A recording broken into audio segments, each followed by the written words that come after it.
In this video, we delve into the horrifying case of Holly Bramley, a young woman whose life was taken in the most brutal way imaginable. The person walking thought it was just a bag made of plastic. It was late afternoon on March 25, 2023, and the river was calm where they were. It was the kind of early spring day where the wind still felt cold. He froze as he bent down to push the package out from between the weeds. It was floating in the bag among the bushes and mud. It was something that would make them need therapy. The cops slowly made their way down to the riverbank over the next few hours. What they found stuck in tree roots and floating downstream would make national news. 224 more scary packages had been pulled from the river by the end of the search. These boxes made up a woman named Holly Bramley, who is 26 years old. She left behind her husband, Nicholas Metzen, her family, and her friends. The same man she said saved her. She wrote on Instagram, "I love this crazy boy with all my heart. About the same guy. I will always be by his side no matter what." Holly Bramley put up an Instagram picture of herself and her boyfriend on January 26, 2017. They were hugging each other in dim light.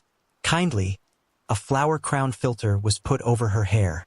She wrote, "This boy means a lot to me. He made me the person I am today. It doesn't matter what other people say. I love him." They had only been together for 3 months at the time. His name was Nicholas Metzen. She was 18 and he was 20. They met while they were both students at Boston College in Lincolnshire. Holly, who was kind and gentle and had a childlike sense of hope, fell in love from the outside. Their first few months together looked like a quick romance. She raved about how happy he made her and how safe she felt with him. She didn't care what other people thought. But there were signs even when they were happy about their new love. Holly made another post on February 4th. It said, "We've had fights and breaks, but every time we've come out stronger." She talked about how her ex-boyfriends had helped her find the right guy at the right time. They helped her find Nicholas, and she thanks them in a strange way. "I'm in a better position to start my new life," she said. "I see now that he wasn't a real friend. I'm free to leave and move on." Her family would say that this is when he first stopped talking to her.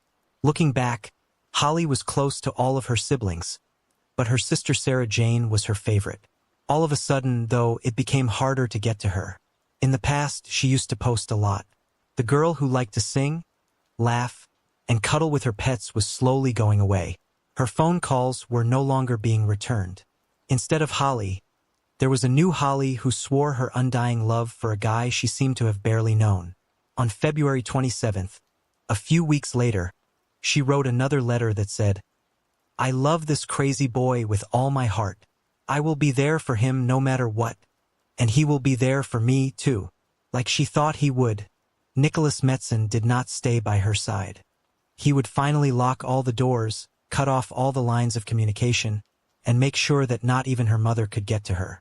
Holly's connection with Nicholas looked intense from the outside, but it could also be seen as normal. When they were younger, they did fight, but it looks like they also made up. But behind the scenes, things were already changing, and it looked like they were changing quickly. Holly's family says they were the first to notice. She stopped letting them see her on social media for no reason. No longer did anyone answer their calls. Nicholas either cut off their video chats or kept a close eye on them. Holly would sometimes make new Facebook accounts with fake names just to send one short message before missing again. Sarah Jane, the older sister, remembers those times. We'd have a brief chat and then the account would be disabled. Nick had Holly believe that he and she were the only ones who counted and that everyone else was against them. She kept hearing from him that her family was bad, her friends didn't get them, and that he was the only safe place in the world. This is an example of coercive control, a type of trickery in which someone slowly takes away another person's freedom until they are alone and dependent on the abuser. There were also physical attacks going on behind closed doors that were getting worse. One of Holly's brothers found out that Nicholas had a conviction for sharing sexy pictures of a former partner.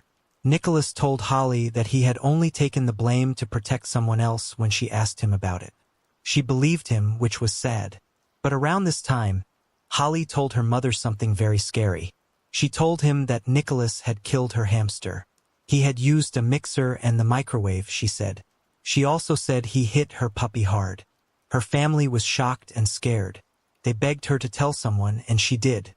Nicholas, on the other hand, talked her into telling the cops that she did it.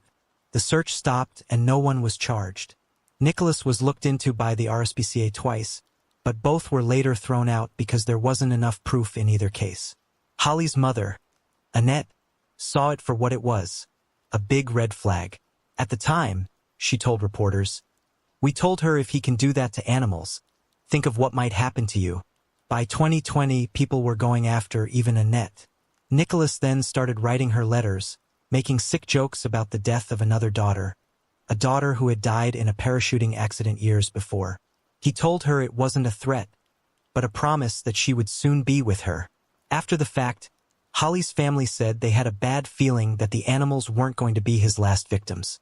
In Holly's last few years, the warning signs only got worse. Nicholas wouldn't let her work. She could wear what he told her. He told her what to eat. He even told her when she could take a shower. When the plague hits in 2020, they will be completely cut off from everyone else. Nicholas now stopped all calls from outside. Her family didn't have an address or phone number, so they couldn't visit or help. Both Mother Annette and Sister Sarah Jane found out that the couple had gotten married through a social media post from a friend of the pair. There was no announcement and no public wedding shots, but I did find this picture while I was scrolling. Even though it was just a small wedding, Holly found it even harder to leave. Council records show that from 2019 to 2023, the couple was frequently told they couldn't have pets in the flat. One letter from August 2020 said that Nicholas had written down that he had killed a pet rabbit because voices in his head told him to. However, Holly stayed even though things kept getting worse. Or what's more, she probably felt like she couldn't leave. Friends of Holly said she was happy, loving, and kind. She learned how to take care of small animals in college. Their dream was for her to have many children and raise a big family, but it was becoming less likely that this would happen. By the beginning of 2023, things were getting even worse between them. It turned out to be true that the couple was about to split up. Holly had now reported what had happened. Nicholas knew she was going to say she wanted to leave, so he wouldn't let her go. It was March 17, 2023, and Holly was seen on CCTV entering their Lincoln flat on the 14th floor of Shuttleworth House. Holly was never seen alive again. What breaks my heart even more is that Holly might have finally been ready to run away. Holly is said to have told others that she wanted to leave in the weeks before she disappeared. She told her cousin in Australia what was going on. She was the last member of her family she still talked to. Then that cousin sent a message to Sister Sarah Jane saying, "I hope Holly is okay. He made her block me now." There was change going on inside the flat at Shuttleworth House. It's possible that Holly had had enough. She might no longer believe his lies. Nicholas might have been able to feel her pulling away. He had been looking up some very scary things on Google, but we don't know what set him off. The police later found searches on his phone like, "How to get rid of a dead body? What will happen to me if my wife dies? Does God let murder go?" Then Nicholas took 50 out of Holly's account and sent it to himself. He then took her phone and social media accounts and used them to send fake texts to her family and friends. The text said that she had left him, been mean to him, and chosen to move to Manchester.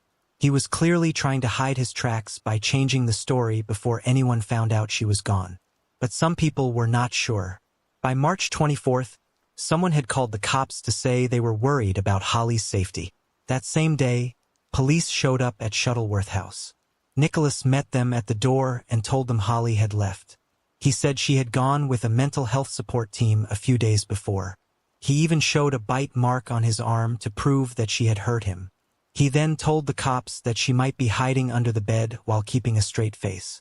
The flat didn't lie, though. A strong smell of ammonia and bleach filled the room.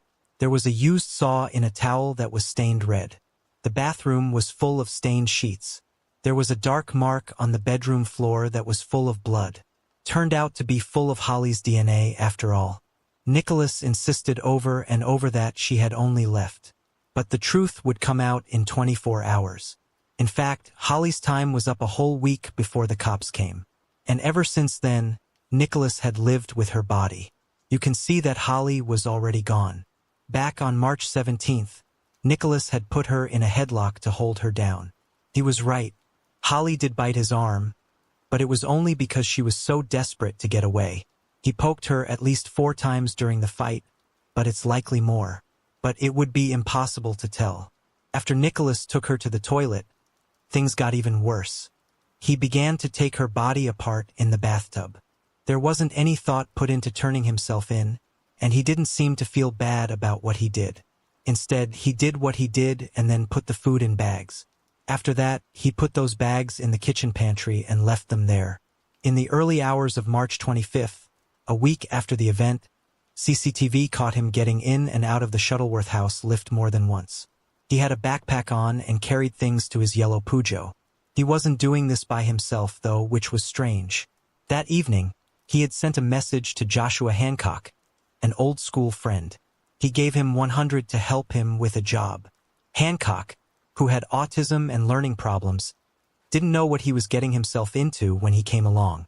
He helped Nicholas carry those bags full of body parts. The bags were then dumped 12 m away in the river with him. This plan to hide the proof would not work for long, though. By that same evening, a walker had seen one of the bags stuck on the bank of the river. He first thought it was animal parts, maybe some meat, until he realized it was a hand. The police then sent divers to look. It wasn't long before the other bags were found after the first one. The river with them became the center of a huge investigation into a crime. Divers searched the cloudy water. Investigators gathered a lot of evidence bags. They were able to find an amazing 224 separate pieces of Holly. But some parts, like parts of her heart, were lost and were never found. But Nicholas Metzen kept lying, even though he knew the truth was now in front of him. So, while I was correcting, I found something else. I was just looking for a picture on Nicholas's Facebook page whose real name is Nick Metzen. In fact, he was trying to sell his car on March 22, 2023. That being said, I think he knew that this car had tied him up in some way, whether it was through forensics or CCTV. He was trying to sell the yellow Peugeot we talked about on Facebook Marketplace for $995. That was just interesting to me. Looking into it further, I haven't come across that elsewhere. However, I do believe he was aware of his mistake and needed to clean up right away. He went on to say that Holly had left on March 19th and that she had bitten him, showing the mark on his arm. He said she was insecure, used him, and was mean to him. But what was found in the flat told a very different story. A lot of bleach and cleaning tools were found by the police. They found attempts to change the decor. The bathroom looked like it had been scrubbed really hard. Red DNA had pulled and solidified under the floorboards in the bedroom when the police moved them. There would also be electronic tracks, though. Google searches, fake texts sent from Holly's accounts, and money sent from Holly's bank account to Nicholas. Nicholas was seen on CCTV moving bags to his car on March 25th. Nicholas also sent Joshua Hancock text messages offering $100 to help him move things in the middle of the night. Hancock admitted what he had done when he was asked. He told the cops that Nicholas hadn't told him what the job was. Even though he knew what was in the bags, he didn't stop. He didn't say anything. Yes, for $100. On the other hand, let's not forget that Joshua was somewhat weak. Still a big mistake. Holly's family made a choice in the months after her life ended. They were not going to let her story become just another old news story. Their new plan was to start a movement called #ForHolly. This was done with the help of the Lincoln Your DV specialist team and the Lincoln Your police. A program called Red Flags was held for 6 weeks and focused on things like being alone, being controlled, and animal abuse. They gave each other letters, a poem by Holly's mother, and information about how to help victims who are still dying in quiet. They also started to push for Holly's Law, which was a public register idea.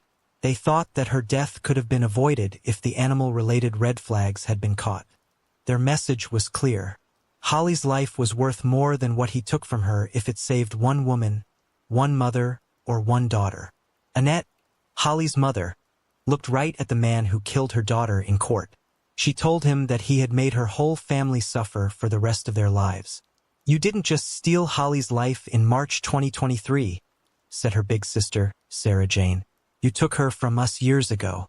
The person who helped move Holly's body, Joshua Hancock, was jailed for 3 years and 3 months and was told not to hurt anyone else.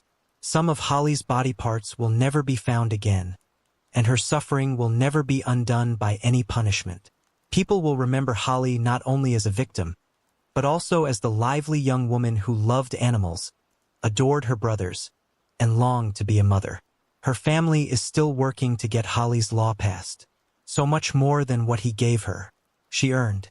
Her mother said she was a person before she was a victim. Nicholas Metzen was given a life sentence in jail of at least 19 years and 316 days. There was never a good reason given for what he did.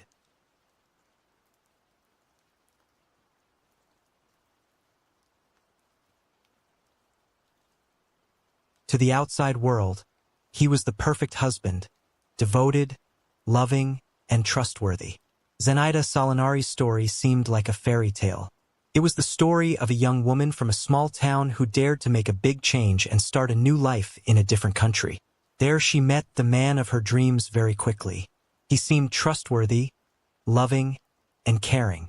She wanted to have a strong, happy family with him, but she quickly found out that he wasn't who he said he was at first. The young woman worked very hard to save her family so that her boys and daughters would be safe. But a terrible accident took the lives of all 3 children. Zenaida Solinari's birthday is February 18, 1982, and she was born in a small town in the southwest of Moldova. Her family was poor and worked class, and she was the older of 2 girls. Her parents were poor and had to work long hours every day just to pay the bills, but they still had trouble making ends meet. Oksana, her younger sister, was 4 years younger than her. They grew up together. From a very young age, the 2 sisters were very close and rarely spent time apart. They were friends and always looked out for and helped each other. In the end, this close bond would be very important in both of their lives. In high school, Zenaida fell in love with a boy from her school. Their relationship turned intense very quickly, and she found out she was pregnant after only a few months. There was no way they were ready for a steady relationship or the duties that came with having a child. Quickly, the young guy was gone from Solinari's life, leaving her to make a very tough choice. Even though they were sad, Zenaida's parents talked about it and agreed that ending the pregnancy wasn't the best choice. They were worried that it might hurt her health in the future or stop her from having kids later on. They said they would do everything they could to help her. She also had a girl in November 1998 when she was 16 years old. She named her Vitalia. After she graduated from high school, Zenaida worked odd jobs to make ends meet because it was very hard to find stable work in her neighborhood. She didn't see a future there, so she made the brave choice to start over in a different country. She chose to go to Italy. The young mother and her 5-year-old girl left for a new life in the spring of 2004. They only took the things they needed. At age 21, Zenaida and her daughter went to Bergamo, a beautiful city in Italy. She quickly found work as a waitress at a nearby restaurant after renting an apartment. She quickly got a lot of attention because she was beautiful and fit. She wasn't interested in one-night stands or casual flings, though. She wanted a steady relationship that would last a long time. Solinari met a man named Maurizio Quattrocchi soon after moving in. He was almost 12 years older than her and worked as a stonemason and did finishing work inside homes. From the start, he was very interested in Zenaida. He gave her and her daughter lots of gifts, praise, and tours of the beautiful places near Bergamo. At first glance, Maurizio seemed serious, trustworthy, and interested. He did everything he could to make her like him and gain Vitalia's trust. This was the first time a man had ever treated Zenaida this way, and she fell in love with him right away. She didn't mind that they were different ages. She quickly became friends with Quattrocchi and they began dating soon after. Their relationship moved quickly forward. Maurizio and Vitalia liked each other right away and Vitalia trusted him. Moreover, he said he would publicly adopt the girl if he and Zenaida got together and married. The way he cared for and paid attention to the 5-year-old and made her feel safe won Zenaida over. So, she said yes when he asked her to marry him only 6 months after they met. The 33-year-old man had a rough past, which is important to remember. The police had caught him more than once for fraud, dealing in stolen goods, and driving while drunk. He was also charged with abusing a past partner physically. Maurizio naturally kept this past to himself, and Zenaida didn't find out about his criminal record until after the wedding. She thought it was just a matter of making mistakes as a young man and thought it was all behind him. She was sure that he had changed and that it would never happen again. He would get angry sometimes, but that didn't seem to bother her too much. They got married in a simple ceremony in 2005 and then took a short trip through Spain for their honeymoon. Vitalia started calling Maurizio Dad after he officially adopted her as promised. Soon after, Zenaida got pregnant. It was in December of that year that they had their first daughter together. 4 years later, she had another daughter. Maurizio insisted that his wife quit her job so she could raise their girls and make the house a nice place to live. At the time, he had a steady job that paid well enough for him to take care of the whole family, and Zenaida accepted his request. The first few years of marriage were mostly safe and peaceful. Things were fine for Zenaida and the girls. They lived in a nice house. The girls went to a well-known school in the area. Okana, Zenaida's younger sister, also went to Italy and settled in Bergamo in the early 2010s. It was easy for the sisters to stay in touch and see each other often. Ziana was very upset about Oksana's move. She had lived in Italy for a while, but hadn't really made any friends there. The main reason for this was that Maurizio was very protective and had a volatile personality. He closely watched the people she talked to and pretty much ran her social life. Solinari tried hard to keep the peace for a long time. She tried to be flexible, didn't get angry, did what he asked, and never wed.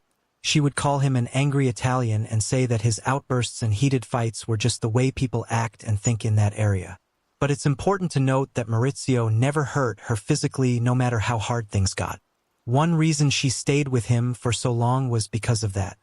He did, however, use a different form of control, mental pressure, and verbal abuse that got stronger and more violent over time. He was still a loving father who was involved in his girls' lives and cared about them. Ziana spent almost all of her time at home when her children were young. But when they started school, she became more social. She joined the parent group at her kids' school and even thought about going back to work. Around that time, Mauricio's behavior started to change drastically. He started getting into more and more heated arguments at home, which finally became normal. He became very envious and wary of every guy Zenaida hung out with. He even accused her of cheating on him in public at times. Even though the claims were false and made up by him, he closely watched her every move, wouldn't let her talk to other men, checked her phone every day, saw all of her social media, and even made her make sure that all of her few friends were okay with him. It turned out that Maurizio was a terrible person to trust, and loved being in charge. He treated Zenaida like she was his property and that he could tell her what to do. He knew that she and the girls relied on him for money and thought she had no choice but to stay with him. One of Zenaida's close friends told her that she didn't feel safe with her husband even though he had never hurt her physically. She also told her sister Okana more than once that she was very unhappy and thinking about getting a divorce because she was afraid that Maurizio would try to take the girls away and get full custody. She was actually stuck and didn't know what to do. Over the years, Maurizio had changed and not for the better. There was more drinking on his part, and when he was drunk, she hardly recognized him. The company where Maurizio had worked for years fired him out of the blue near the end of 2018. He had a heated fight with the bosses. He knew he was wrong, but he wouldn't admit it. He just quit. He later got a job at a small restaurant in the area, but he didn't stay there long either because he kept starting fights. The family had to start spending less on everything after losing their main source of income. And Maurizio didn't try to fix the problem. He only made it worse. Aside from strange jobs, he spent most of his time drinking a lot and getting angry at his wife. Zenaida hired herself as a waitress at one of the town's best restaurants in early 2019. She knew she had to do something to at least meet her girls' basic needs. She hoped that she could help the family get by until things got better. Things went in a different direction, though. Maurizio started losing control soon after she started working. He was already crazy jealous of her. He thought Zenaida was getting away from him because he couldn't keep track of who she talked to or where she went. He went on daily rants and interrogations, accused her of having affairs she didn't have, and told her she had to quit right away. But Xanada knew that she was now responsible for the family's money. She was making a good wage at the restaurant. And with tips, she was making more than Maurizio did when he was at his best. This really hurt his pride. He became publicly angry and kept trying to put her down, insult her or discredit her. He was drinking more often and drinking more alcohol because he had given up on getting steady work. Maurizio called his wife all the time, and if she didn't answer, he would get angry. Zenaida had to start video calls with him to show him where she was and who she was with. Naturally, the diner management didn't like how a new worker was often taking her eyes off her phone. She got in trouble and was told she might lose her job. Solinari started turning off her phone during shifts to avoid more problems at work. She hoped that her husband would eventually calm down and accept that she was now the main source for the family. She and the girls would not be able to pay for even the most basic things to live without this job. But Maurizio would get very angry when he couldn't reach her. Within a couple of weeks, he started making a scene at her job. Zenaida quickly became friends with Lydia, one of her co-workers. Lydia later told Zenaida how Maurizio would yell at her and make fun of her in front of other people. She tried to calm him down by taking him somewhere private to talk, but it didn't always work. She would hunch her shoulders and look like she was about to cry. She was clearly scared of him and didn't know what to do next. Zenaida lost weight that could be seen after a few months at the restaurant. While she was always nice to the guests, she would jump at loud noises and nervously look around all the time as if she thought her husband would appear out of nowhere. She looked like she was under a lot of stress and could hardly keep herself together. As the mental stress grew, it reached a breaking point. Zenaida took on a second job as a cleaner at a nearby hotel to make extra money because the restaurant job was based on shifts. She was also offered a solid modeling deal for several photos because of how beautiful she was. Things were beginning to get better. Even though she worked hard and made a lot of money, Maurizio was still angry at her. He started drinking almost every day, started fights all the time, and didn't hold back what he said. Their home life turned into a nightmare that wouldn't end and got worse over time. Then, at the end of July 2019, he went too far and hit his wife for the first time. At that moment, things changed for him and he would never go back. No longer did he even try to keep himself in check. There was a lot of physical violence in the home which used to be calm.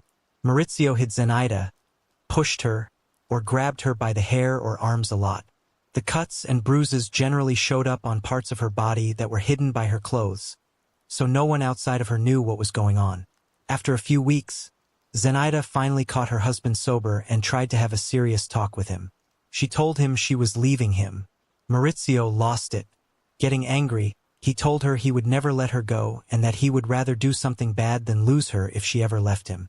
He said he would hurt her and then hurt himself. The fight finished with another violent act. In this case, Zenaida was scared enough to call the police because she was worried about her own safety and the safety of her children. When the police came, they told her to file charges.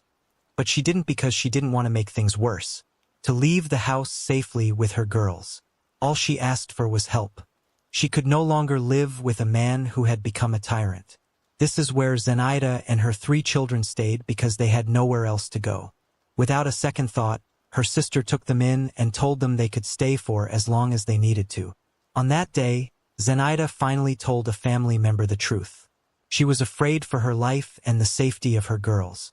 Kana heard about Maurizio's threats. He said he would hurt her and then himself. It was interesting that Oksana was married to a cousin of Maurizio, but her marriage had been much better. Her husband was calm and nice, and he didn't like how his cousin was acting at all. He and Oksana both told Zenaida that she should report the threats and bad treatment to the police, but Zenaida refused. Oksana's husband went back to Zenaida's house the next day to help her pack up and move out and to be there in case Maurizio made another scene. He was, as expected, very angry. He told his wife she had to come back and wouldn't let her go. The family member then said he would call the police if Maurizio tried to stop her or use any kind of force. That alert looked like it worked. As his wife packed her things, Maurizio stepped back and watched in silence. The nightmare didn't end when I left the house, though. Maurizio quickly found out where his wife and kids had gone and began following them around and bothering them. He tried to get the girls to do what he wanted by telling them how much he missed them and asking them to come back. He stayed angry and dangerous towards Zenaida. Zenaida's worried family members called the police several times and asked her again and again to make a formal complaint, but she refused. Around 6 p.m. on October 5th, Maurizio showed up at Oksana's flat in a living complex on Via Cremona. While he was very drunk, he was insistent on seeing Zenaida. Even though she told him she was at work, he still wanted to talk to her children.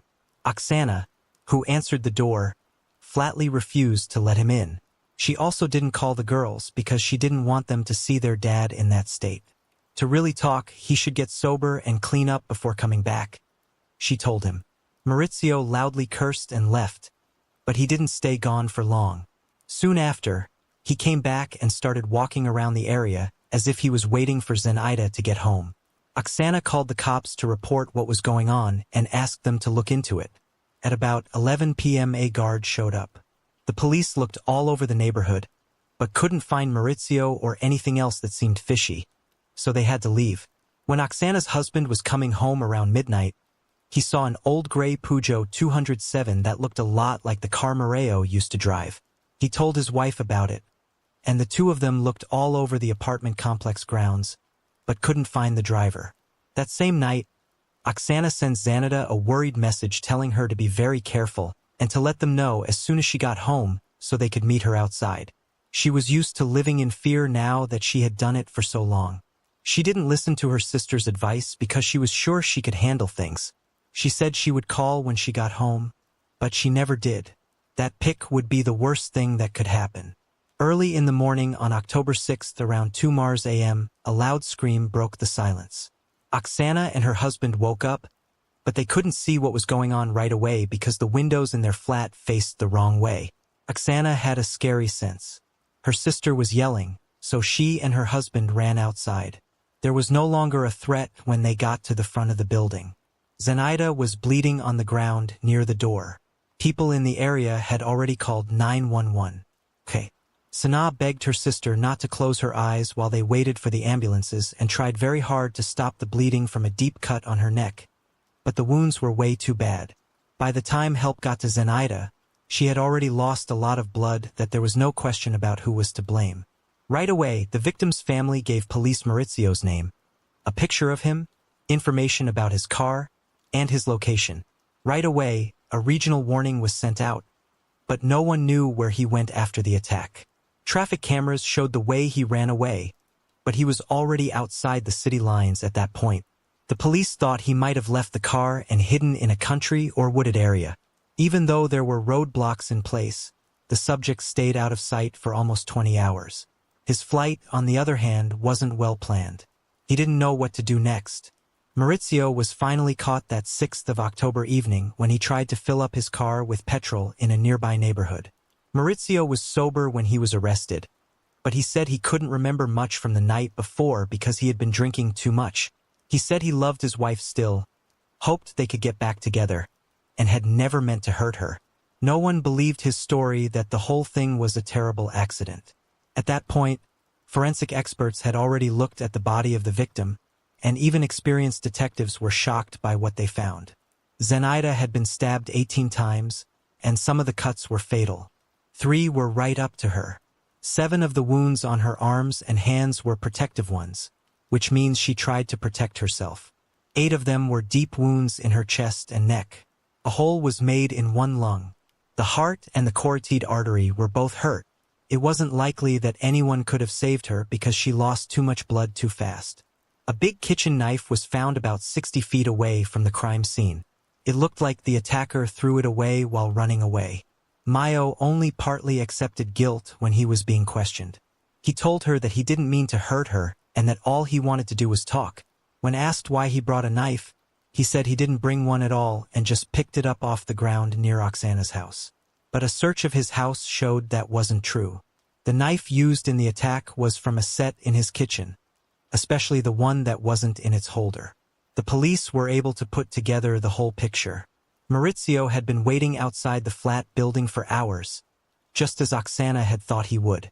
He managed to avoid being caught by the police patrol that came earlier. It wasn't in his plans to give up quietly. Maurizio waited for Zenaida to get home from work at the cafe. She was attacked almost as soon as she got out of her car. He wasn't going to say anything. Instead, he hit her several times in the chest and neck. She screamed for help and tried to protect herself with her hands. When the noise scared a neighbor, they looked out the window and saw what they saw. They quickly called the police. It didn't take long for the attack to end. He then ran away from the scene of the crime, throwing the knife as he went. He quickly got into his car, which he had hidden in an alley nearby. He didn't know what to do next, though. He had already done what he had been threatening to do for a long time. He or she was put on trial in December 2019. Moreo said he was sorry and said he felt bad about what he did. Still, he said that the event wasn't planned and that he did what he did because he was angry. His lawyer tried to say that Mauricio found the kitchen knife on the ground while he was waiting for Zenaida, but the officials had strong proof that he had taken the knife from his own home and planned to use it.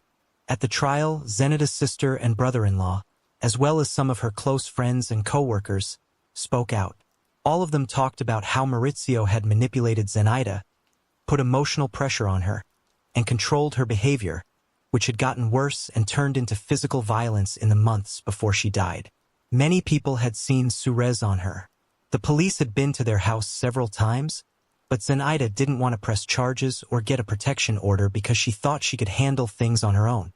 Fadalia, Zenaida's oldest daughter, who is now an adult, also testified against her dad. The younger girls didn't have to go through the stress of testifying because there was already so much evidence against Maurizio. He was in danger of getting a life sentence. But before the trial was over, Maurizio killed himself in jail, keeping a terrible promise he had made to Zenaida. His lawyer said that his biggest fear was that his girls would have to testify against him, and he didn't want that to happen. Okana, who is 32 years old, was given custody of Zenaida and Maurizio's children after the tragedy. She couldn't leave her cousins, who had lost both parents all of a sudden and were only with each other.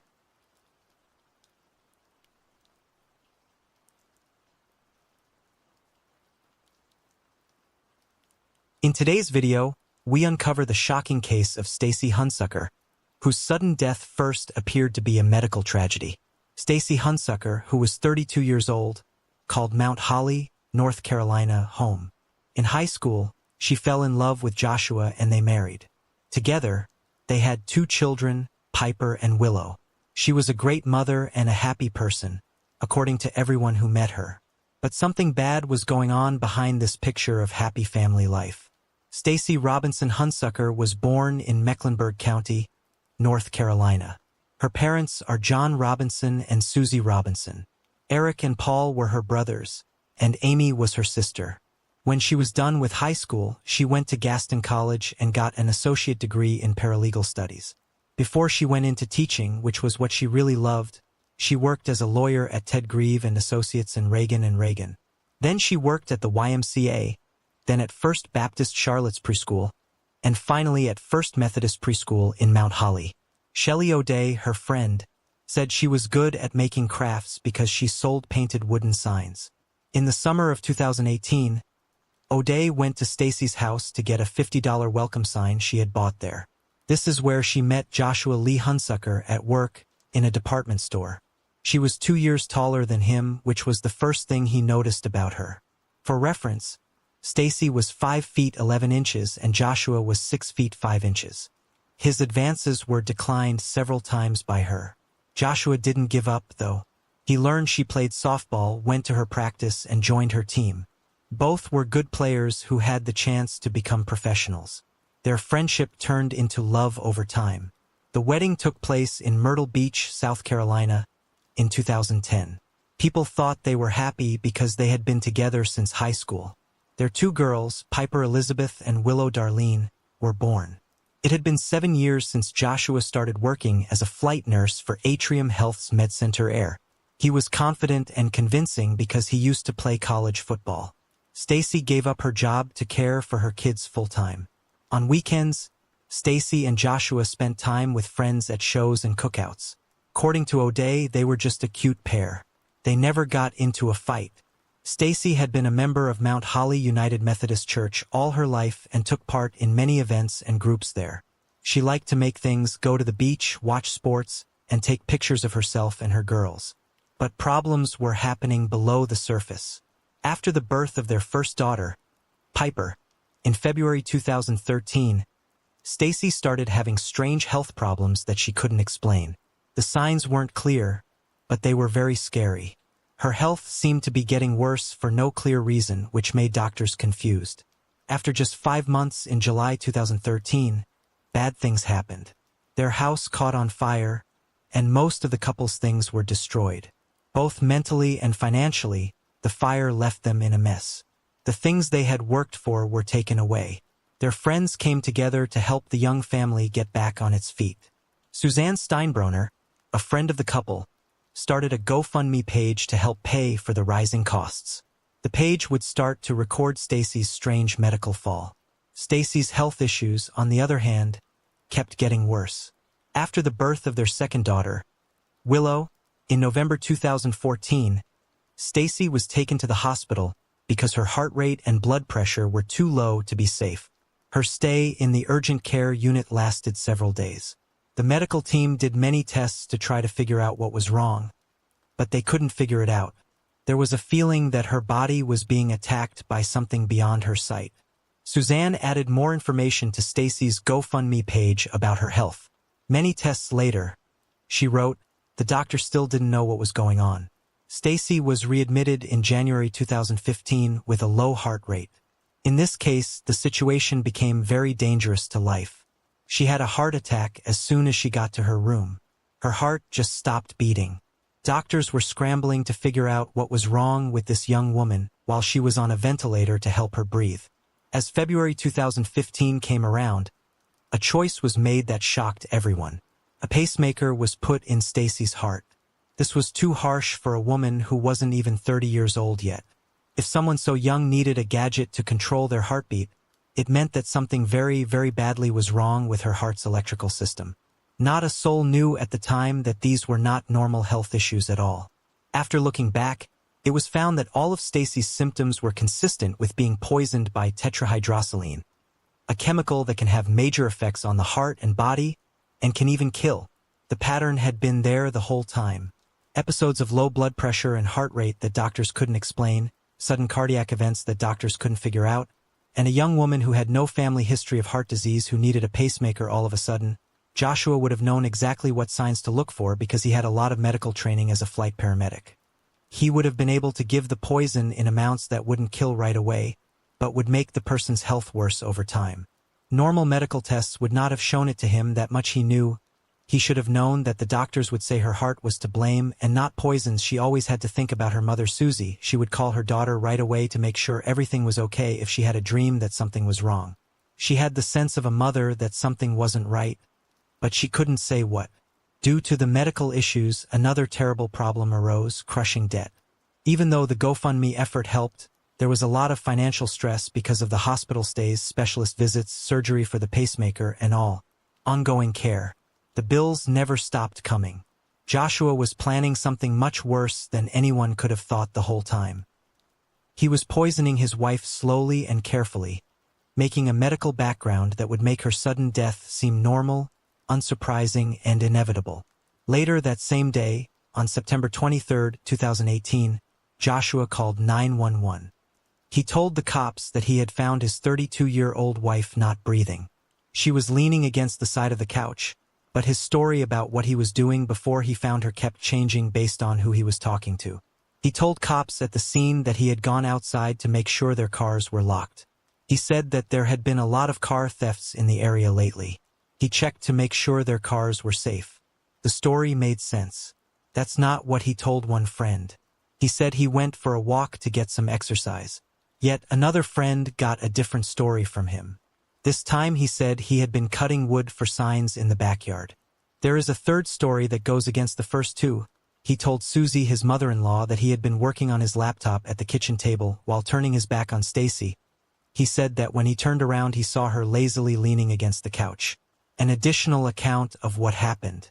For various stories, it doesn't matter what someone was doing when they found a loved one dead as long as they are saying the truth. There is no such thing as lies. When rescuers got there, Stacy wasn't moving or responding. The color of her was blue. That woman wasn't breathing. Even though they rushed her to the hospital, it was too late. The police said that Stacy Robinson Hunsucker was dead. Everyone involved saw the cause of death right away. Heart arrest. She had heart issues that were well known. She was fitted with a pacemaker. She had had strange heart problems in the past. The local cops thought it was a natural death, that the young woman's heart had just stopped beating. It was sad, but not suspicious. However, Joshua's actions in the following hours and days showed that there was something very wrong. He wouldn't let the doctor do an autopsy, even though Stacy had signed up to be an organ donor, and it was very odd for someone to refuse to have an autopsy. He was adamant about it. However, Joshua was adamant and wouldn't give in. The body of Stacy was burned within 2 days. The speed was really fast, almost rude. Most families take weeks to plan cremations because they need time to deal with their sadness, say goodbye properly, and make thoughtful plans. Joshua burned her alive almost right away, as if he couldn't wait to get rid of the proof of what he had done. Joshua also made a claim on her $250,000 life insurance coverage in the same 2 days. In fact, there were 2 policies, one for $200,000 that could pay $100,000 in damages twice, and another for $50,000. Joshua only gave him one of each. The plans for the funeral told their own sad story. Not Stacy's husband, but her parents planned and paid for her burial. Joshua didn't seem involved in any way. He was more like an observer than a mourning widower. He acted like he wasn't sad about the death of his wife of 8 years and the mother of his 2 young girls. Julia McDonald was hired by Joshua to watch Piper and Willow after Stacy's death. What she saw over the next few months was very upsetting. She later told CBS 48 Hours reporter Peter Van Sant exactly what she had seen, and what she said was very scary. She told him she had never seen him sad. It never happened. Not once. He wasn't upset. The man didn't look sad. It didn't look like he missed his wife at all. He was actually very happy. He was pleased with his new partner, Jennifer Elkins, a coworker who everyone called Jen. It was always them touching each other. Jen was always the focus, Kaylin said. They always talked about moving in together and their future together. Not the house that Joshua and Stacy had lived in together, but a brand new one starting over. Joshua didn't talk about his dead wife very often. He did not say that he missed Stacy. He never said that he missed the girl's MoMA. His daughters never heard him talk about his memories of her. It seemed like Stacy had never been there. She had been erased from their lives. It was hard for Kaylin to understand. After her own father died, she couldn't stop talking about him and remembering good times with him. She wanted to keep his memory alive. 6 months after Stacy's death, Joshua and his 2 young girls were around his new girlfriend. He had lived in the house with his wife before she moved in. It was the house where Stacy had died and the bed where Stacy had slept. It seemed like she was just filling in for Stacy, taking on a part that had been left open. People who work with Joshua at Atrium Health's MedCenter Air had also seen the same troubling trend. Investigators were told that Joshua didn't seem to be moved at all by the death of his wife. In their report to the police, they were very worried about how quickly he had moved on with his girlfriend, how noticeable she was, and how well she fit into his life. The speed was rude, crazy, and out of line. According to them, he seemed unfazed, as if Stacy's death were just a bother and not a tragedy, like he was waiting for it to happen. After that, there was the cash. People in the community were shocked when Joshua went on a shopping spree after getting the $250,000 from Stacy's life insurance policies. A boat worth between $80,000 and $100,000 was the one he bought. Later, the judge would say that the buy worried him and tell Joshua's lawyer that he would go back to jail if he tried to hide it. He went on several pricey trips with his new girlfriend. The couple is going on trips they couldn't afford when Stacy was living because they were too busy paying off medical debt. After getting insurance money, they were living it up, traveling, and spending a lot of money. That day, he paid off the family's $215,380 debt on their 1,516-square-foot home in Mount Holly. These expenses were listed in the wrongful death case that Stacy's parents later filed. They painted a picture of a man who was thrilled to be free, thrilled to have money, and thrilled to start a new life with his mistress. Susie, Stacy's mom, saw these as huge, obvious red flags. Joshua had been seeing this woman before her daughter died. She found out, while Stacy was still living and fighting for her life in intensive care units, the affair went on behind her back. The life insurance claims were made just a few days after Stacy died, before the funeral even happened. In Susie's mind, the random insurance claims, the rejection of an autopsy, the immediate cremation, the new girlfriend who had been there the whole time, and her daughter's years of strange health problems that no doctor could explain were all starting to fit together. The boat, the trips, and the lack of any sadness. Definitely something was wrong. Susie Robinson did something that would change everything in May 2019, 9 months after her daughter died. She called the insurance department of North Carolina. She said her son-in-law was guilty of theft. She thought he had killed Stacy for the insurance money so he could date his lover without having to go through the trouble of getting a divorce. This mom's instinct didn't tell her that this simple action would lead to a full-on murder case that would reveal the horrible truth about what had happened to her daughter. Commissioner of Insurance Mike Causey said that the case was sent straight to their criminal investigation section. When Susie Robinson sent the tip, the local police force first said that Stacy had died of a natural cause, a heart attack. There is nothing fishy. No more changes needed. Put it in a folder. The insurance inspectors weren't happy, though. They would look further. Things would be questioned by them. The proof would lead them anywhere. Detectives from the North Carolina Department of Insurance's Criminal Investigations Division, the Gaston County Police, and the Department of Homeland Security made up the strong team. Lisa Morgan, a special agent, was given the job. In the course of her investigation, she found something that was truly essential. Stacy was an organ donor, so the LifeShare Donor Center kept a sample of her blood until she was cremated. This was normal procedure for organ donors, done to speed up the donation process and make sure the donors and recipients were compatible. But the one piece of proof that Joshua hadn't planned for, hadn't counted on, and couldn't destroy would make the difference between justice and a perfect crime. A sample of blood was sent to a lab for full toxicology tests. Normal tests for drugs and poisons came back clean. There is nothing strange or odd going on. However, the police did not end their work there. In order to find substances that wouldn't usually be on a regular toxicology panel, they asked for more specialized tests and a wider screening. The outcomes were truly shocking. According to Mike Causey, Stacy's blood had small amounts of poison in it. The poison was tetrahydrosaline, a drug that is used in eye drops to make them less red. But that level wasn't helpful, and it wasn't something that would be expected from normal use. It had 30 to 40 times the amount that is recommended for health. These levels weren't consistent with someone using eye drops as recommended or taking in a small amount by accident. Those amounts could only have been reached by poisoning someone over and over again in a planned way. Forensic toxicologist Demi Garvin looked over the results and became more and more worried. She said that because tetrahydrosaline was present in that amount, it had to be looked into further. It was like Mickey Finn in current times, where something is put into a drink without the person's permission. It would be especially dangerous for someone with Stacy's known heart problem, someone with a pacemaker, or someone whose heart was already weak. Her weakest point, her most susceptible system, would be hit by the poison, which would make her death look like any other terrible heart event. It's also very important to note that normal toxicology screens don't usually check for it. It's not usually on the list of things that doctors look for when they think someone has been poisoned. You will not find tetrahydrosaline unless you are looking for it directly, know what you are looking for, or have a good reason to think you might have found it. You can't see it.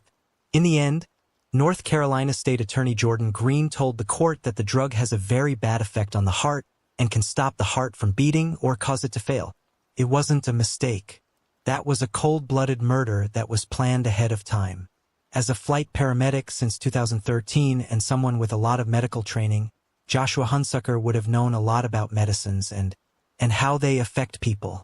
In court papers, it was made clear that his education and experience would have given him a deep knowledge of different kinds of drugs and how they might affect the body.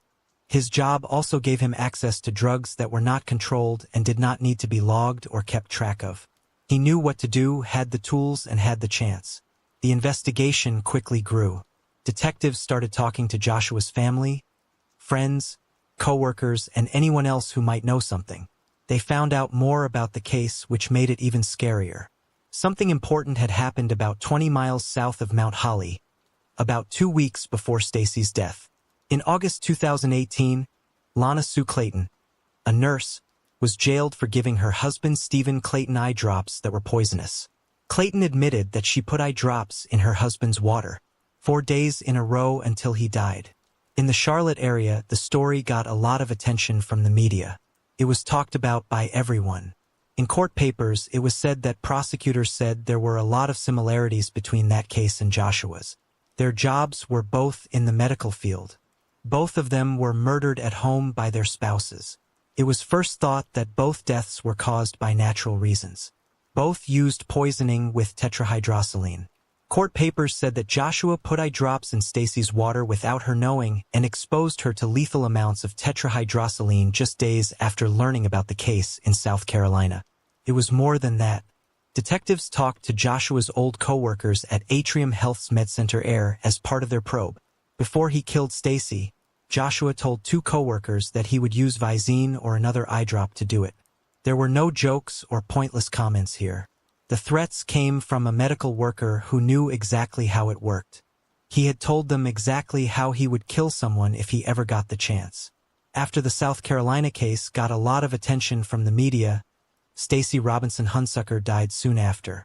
This murder was planned and thought out. On December 19, 2019, Joshua Lee Hunsucker was caught at home in Mount Holly. He was charged with murder in the first degree. Joshua was also accused of felony insurance theft and getting something by lying about who he was.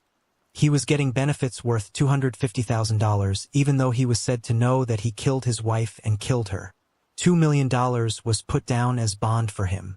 He paid the bond and was freed on Christmas Eve 2019, only 5 days after being arrested. He was told not to use the insurance money because of a temporary protection order, but he found the money anyway. That release would turn out to be a terrible, terrible choice. Joshua's behavior got worse and more dangerous while he was out on bail. Later, District Attorney Travis Page said that the suspect would keep doing more dangerous things. Eventually, he would be proven right. Joshua started targeting Stacy's parents, John and Susie Robinson, with constant attacks. He regularly took pictures and videos of them at their granddaughter's sports games. He mailed them packages telling them to drop the murder case. In his car, he followed them and drove by their house several times. He used bad language and body language towards them in the church parking lot where they went. The constant threats were meant to scare them into silence. Later, on February 4, 2023, Joshua faked his own arrest. He told cops that he had been hit in the head several times with a pistol while stopping to change a flat tire. He said his hands were zip-tied and he was injected with something we don't know. He told the cops that his attacker was Stacy's dad, John Robinson. He was trying to make his father-in-law look like he had attacked and kidnapped someone. The Mount Holly police did a full investigation. There was no proof for any part of Joshua's story that they could find. They found out he made up the whole thing to put the blame for his wife's death on the Robinsons. Insane and desperate, the cops were able to see right through it. But Joshua didn't end there. Not long after the fake theft in February 2023, Joshua poisoned his own 11-year-old daughter, who got very sick and had to go to the hospital. The test showed that she had the same chemical in her body as Joshua, along with a tranquilizer that isn't meant for kids. This is the same drug that was found in Joshua's truck. During her treatment, Joshua told the doctors that she thought she looked like she had been given Visine. The medical staff said this wasn't a likely diagnosis based on her complaints. Authorities think Joshua poisoned his daughter to put the Robinsons on trial and get them out of his daughter's life. A judge found in July 2024 that Joshua had abused his daughter and not taken care of either of his other children. In August 2024, he was caught again for trying to scare witnesses. His bond was revoked in November 2024, and he is still in jail without bail. Bad things happened. Seriously, it was horrible. It was a sign of how far he was willing to go to avoid being responsible. A few weeks before he was arrested for murder, on November 26, 2019, Joshua is said to have set fire to medical equipment on an Atrium Health chopper over Charlotte. He lit a syringe pump on fire aboard the chopper at 12:59 a.m. Due to the fire, there had to be an emergency landing at a car lot on Independence Boulevard. No one got hurt. Joshua was charged with setting a fire illegally. The time was very important. This took place less than a month before he was charged with murder. Police thought Joshua knew he was going to be arrested soon and that the fire was another desperate attempt to cause trouble. Atrium Health released a statement expressing shock, saying they couldn't understand what could have driven him to put people in such grave danger. Joshua had also been put on administrative leave for allegedly bad behavior at work before he was arrested for murder. He lost his job at Atrium Health's MedCenter Air the day after he was arrested in December 2019. He had worked there since 2013.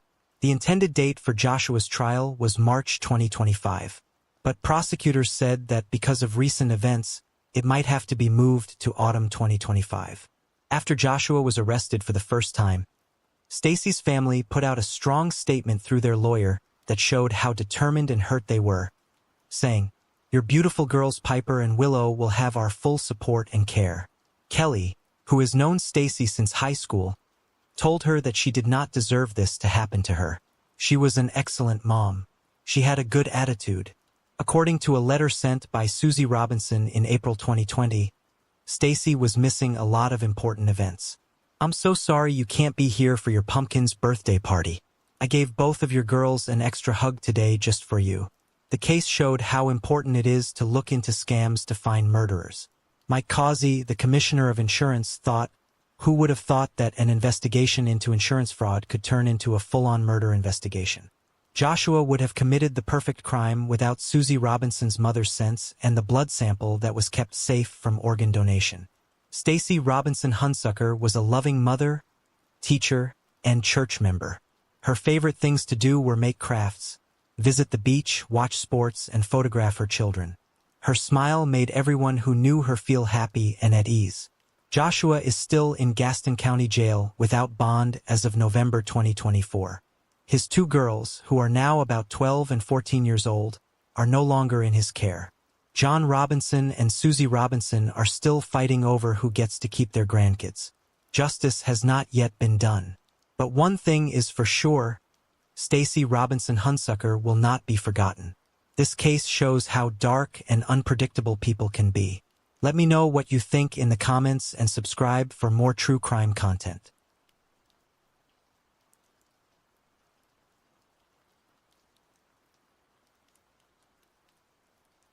Now, we uncover the story of a killer who thought he was smarter than everyone else.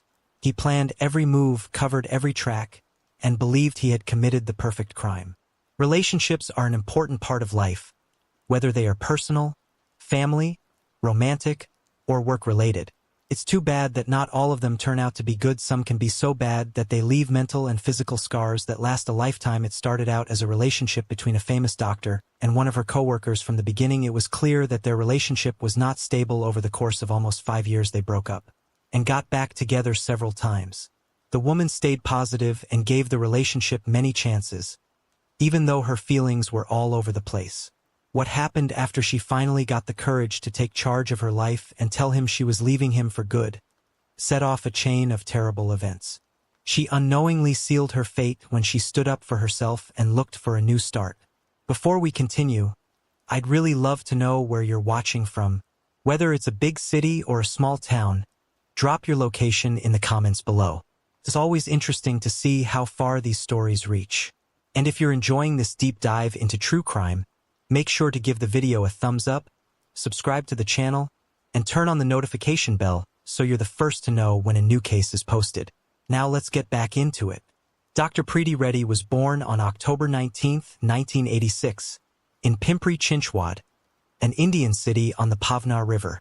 She was the older of Narasimha and Suturatha Reddy's two children.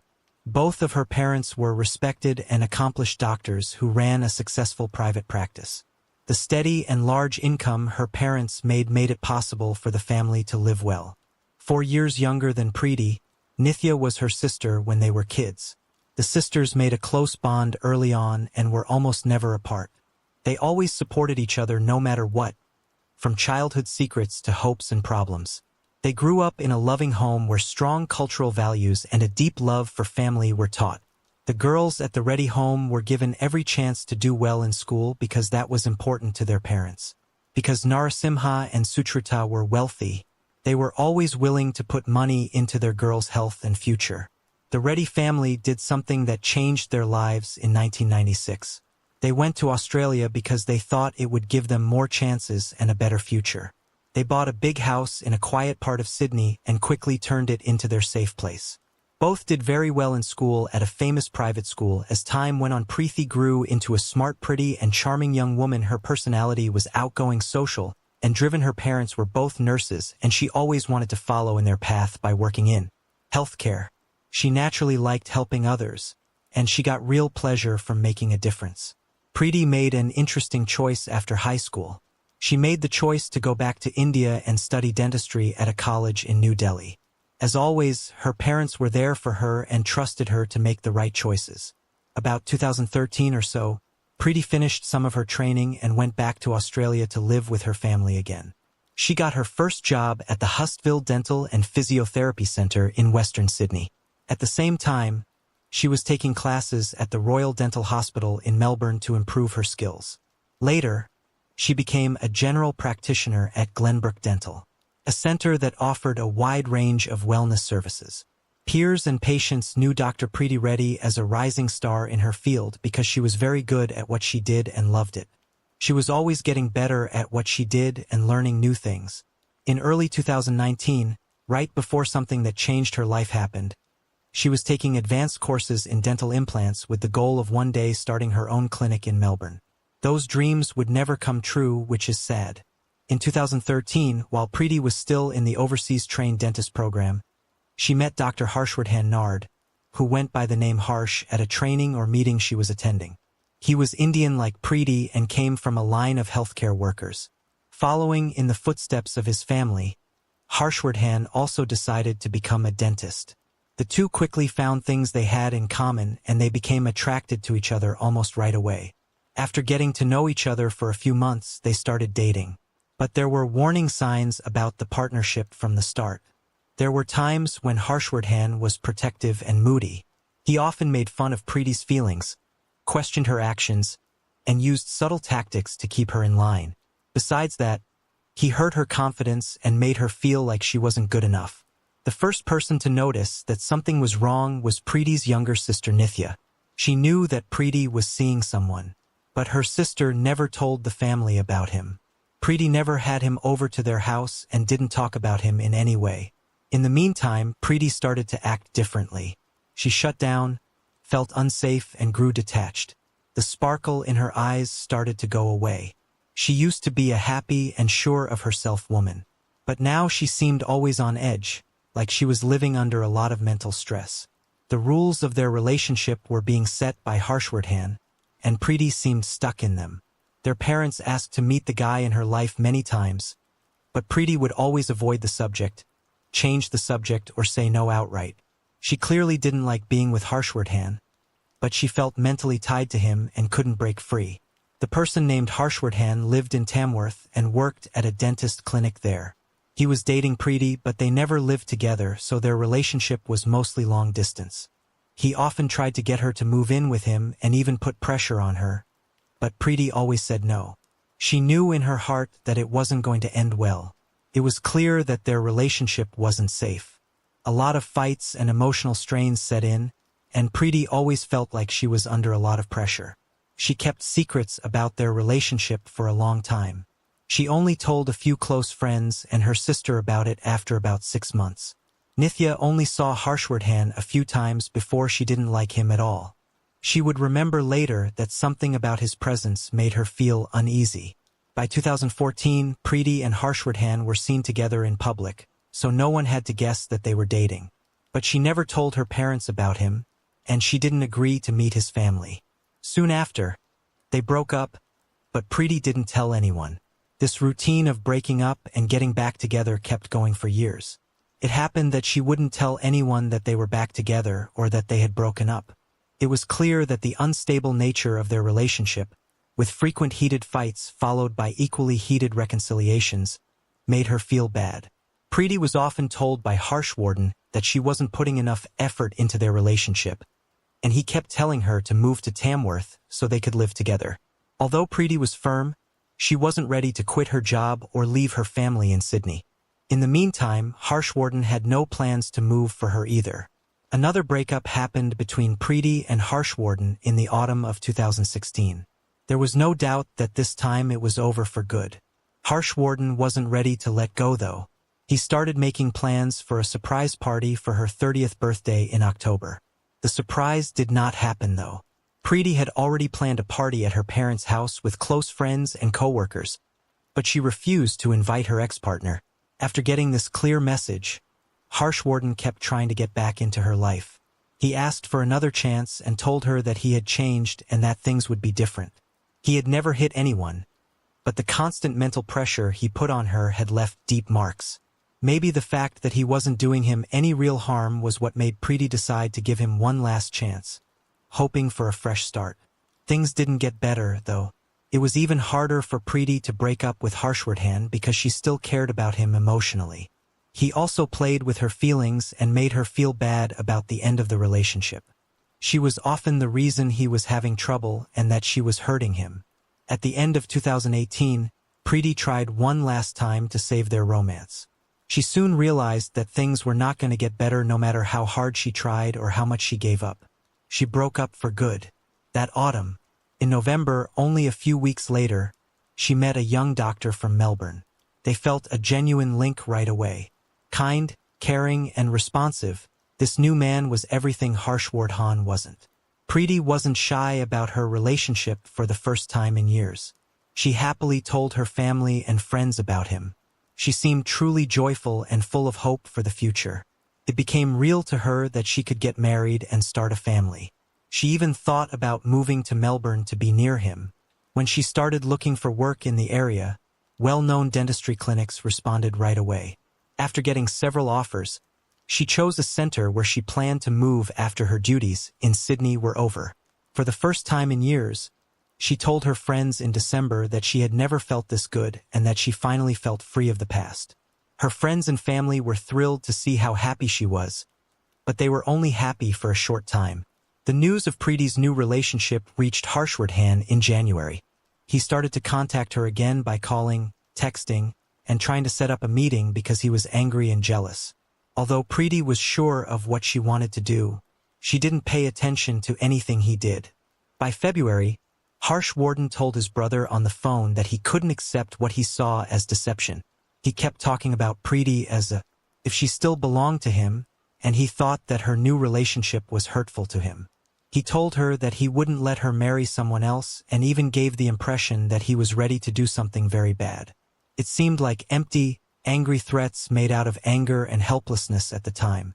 Sydney held a 2-day international dental meeting starting on March 1, 2019, where the latest dental techniques were shown. People who went included Dr. Preeti Reddy and Dr. Harshwarden Nard, who used to be her boyfriend. At the Urban Hotel, Preeti shared a room with 2 close friends and co-workers. According to Harshwarden's reservation, the Swiss hotel is only a few blocks away. Post the first day, Preeti told her friends that she was feeling uncomfortable. Harshwarden was looking at her closely the whole time at the meeting, waiting for a chance to talk to her. His behavior was making her feel bad because it seemed like he wouldn't stop. The girls chose to relax that night at a bar. But even then, Preeti looked tense because she was always looking over her shoulder. It got even worse on the second day. She was followed by Harshwarden, who insisted they talk and meet. Her friends begged her not to give up, but Preeti felt torn and angry. Even though they warned her not to, Preeti reluctantly decided to talk to Harshwarden after the conference was over. They needed to make up, and she hoped he would finally let her move on. She had carefully practiced what she was going to say, hoping that he would hear her, stop the fight, and let her move on with her life.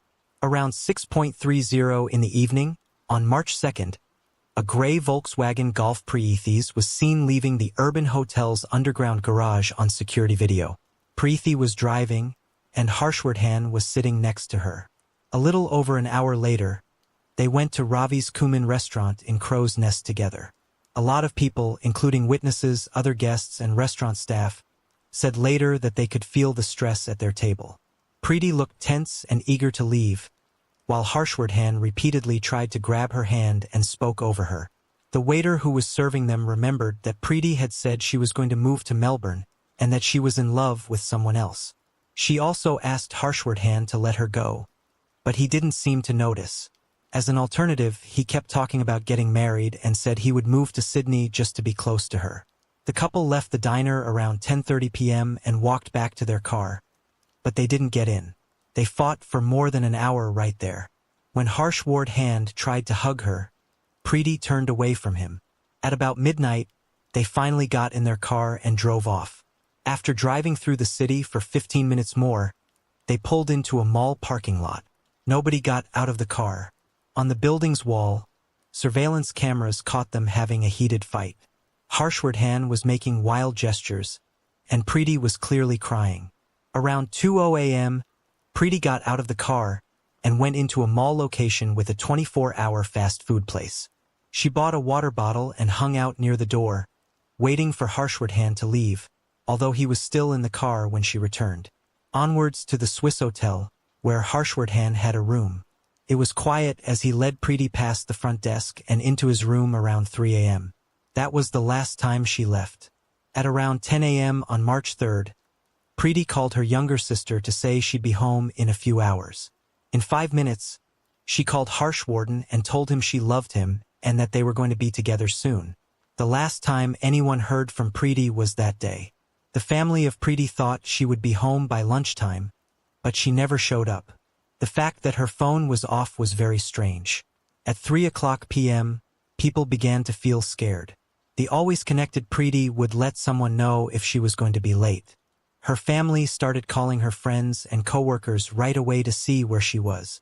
Fear turned into worry as the day went on with no sign of her. They then found out that she had been seen at the conference with her ex-boyfriend, Harshwardhan, who was allegedly trying to get back together with her and wouldn't leave her alone. Nithya called Harshwardhan, but he either didn't answer or said no, even though his phone was still on. It was clear to the police that night, March 3rd, that her family thought her ex-boyfriend might be involved when they made a missing person report. They also started their own search and called everyone who might have seen or talked to Preeti. Also, Nithya made a number of posts on social media where she shared new pictures and asked people for any information that might help her find her sister. The post reached almost 2,000 people in 24 hours, including some of Preeti's past patients. Many people offered to help look for her or spread the word, but no one knew for sure where she was. Only Harshwardhan could lead them, but he still wasn't answering the phone. In the afternoon of March 4th, Harshwardhan finally picked up one of Nithya's calls. His answer was surprisingly cool. Apparently, Preeti was an adult and would be there soon. He said they had seen each other at the meeting, but only talked for a short time before they parted ways. Strangely, Harshwardhan called Nithya back an hour later. This time, he was very angry. He yelled at her and asked her why she was calling his family, friends, and co-workers to ask about Preeti. Without any proof, he said that the Reddy family was unfairly blaming him and hurting his image. His behavior sent up big red flags. He didn't seem to care that Preeti had disappeared all of a sudden or that she might be in danger. Plus, the fact that people were looking for her and paying attention to him made him feel even worse. Since Preeti had agreed to meet Harshwardhan for dinner, he was probably the last person to see her. His family demanded that he talk to the police and give a full account before he was officially called in. Harshwardhan went to Sydney later that day and walked into the police station saying he wanted to help and was ready to share what he knew. The police noticed right away that he was acting strangely. He was shaking, sweating, walking, and making hand gestures without controlling himself. He told them that he saw Preeti at the meeting and at dinner on March 2nd. He said they had their last talk, ended their relationship, and then he called her a taxi. According to him, that was the last time he saw her. But there were holes in his story. He got confused, contradicted himself, and had a hard time keeping the same version of the schedule when he was asked to talk about what happened again. The cops had no solid reason to hold him, even though he was acting strangely, so they let him go. Before they left, though, a detective said that they were looking at surveillance tape that might show where Preety and Harshwarden were going. The goal that night was to put together the plan in great detail. The thing he said seemed to rattle him. After only a few hours, he went back to the station and changed his story. He said he wasn't the one who called the cab for Preety. They took her own Volkswagen Golf to the restaurant, which she had driven herself. He said he was just nervous and didn't think those things would matter when asked why he had lied at first. Later that March 4th, news came out about a bad car accident on the New England highway. At high speed, a BMW crossed into oncoming traffic and hit a truck head-on. Police said the driver was dead at the spot. The person who died was named Dr. Harshwarden Nard.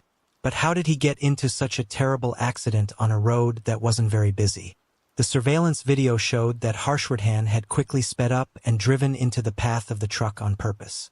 The case looked like a suicide, and soon after, more evidence backed up that idea. When the detective talked about surveillance video, it was clear that it had really scared him. Harshwarden probably knew that police would soon be able to piece together where he and Preety had gone that night, who had seen them, and how she got to his hotel room with him and never came out. The next day, after Harshwarden died, Preety's stolen Volkswagen Golf was found abandoned in a quiet suburban area on the edge of Sydney. Her body was stuffed into a big blue bag inside the trunk and was no longer alive. Later, forensic detectives confirmed that she had a serious head injury and 11 stab wounds, mostly in her neck and back.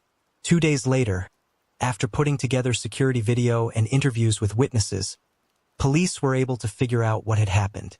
Preety decided to have dinner with Harshwarden on March 2nd. She probably did this to end their relationship and move on with her life. A waiter heard bits and pieces of their talk and remembered that Preety seemed upset and scared. They drove for hours after dinner before they got to the hotel where Harshwarden was staying. He may have used her emotions against her, which he had done before, to make her feel bad. Maybe she went along with the plan to make things better, say what she meant, and then move on. Detectives thought that the horrible act must have happened in the room because she was never seen leaving the hotel. There were signs of blood in the bathroom, even though it had been cleaned so well that the housekeepers hadn't seen anything strange. Preety may have gone into the toilet to call her new partner. Hearing the call may have been too much for Harshwarden. As soon as she hung up the phone, he reportedly attacked her from behind, hitting her on the head and cutting her several times with something sharp. Harshwarden quietly cleaned up after the act, went to the front desk and asked to stay another night. He then ate breakfast at the hotel restaurant and then went shopping in the area. He bought a big blue suitcase and a bunch of different kinds of cleaning materials. Then he went back to his hotel room. His checkout time was around 5 p.m. A worker noticed that the man's suitcase seemed especially heavy when he was asked if he needed help with it. Without much thought, Harshwarden said that he had bought too many gifts for his family. Putting everything in Preethy's Volkswagen Golf, he drove to the edge of the city and left the car. In a quiet neighborhood corner, hoping no one would notice for a while, Harshwarden got his BMW from the yard and started driving back to his home in Tamworth after everything that had happened. At some point along the way, he stopped at a petrol station to get petrol and coffee. Several people later said they saw him there. They remembered that his phone kept ringing over and over, but he either cut the calls off or didn't pay attention to them at all. Later, it was proven that those calls came from Nithya, who was desperately trying to get in touch with him while looking for her sister.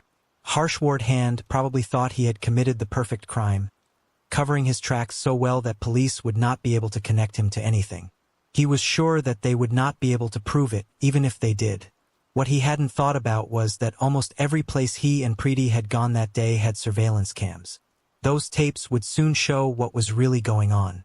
Harshwarden knew he had made a mistake when he thought about how quickly the police would have solid proof of his participation. He decided not to wait for an arrest or trial. Not waiting for justice to be done, he ended his own life. Harshwarden's family refused to think that he could have done something so horrible, even though the evidence kept growing. It was hard for them to believe that he could have killed someone so brutally and purposefully. After losing their beloved daughter and sister, the Reddy family did something. They started a plan to open Australia's first centre to help women who have been victims of domestic violence.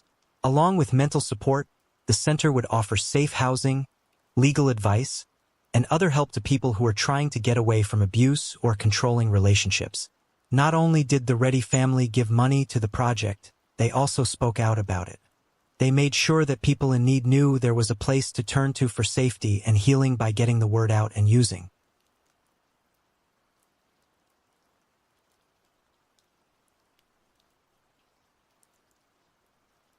Oluwaseun Adebayo's journey began far from the manicured lawns of Millbrook in the bustling city of Lagos, Nigeria. Born in 1990 to a family struggling to make ends meet, Oluwaseun, or Sean, as he would later be known, learned early that survival often meant bending the rules. His father, a street vendor, and his mother, a seamstress, instilled in him a hunger for a better life, one that seemed perpetually out of reach in the crowded streets of Lagos. By his early 20s, Sean had exhausted every legal avenue to leave Nigeria. His applications for student visas were repeatedly denied, and work permits seemed an impossible dream.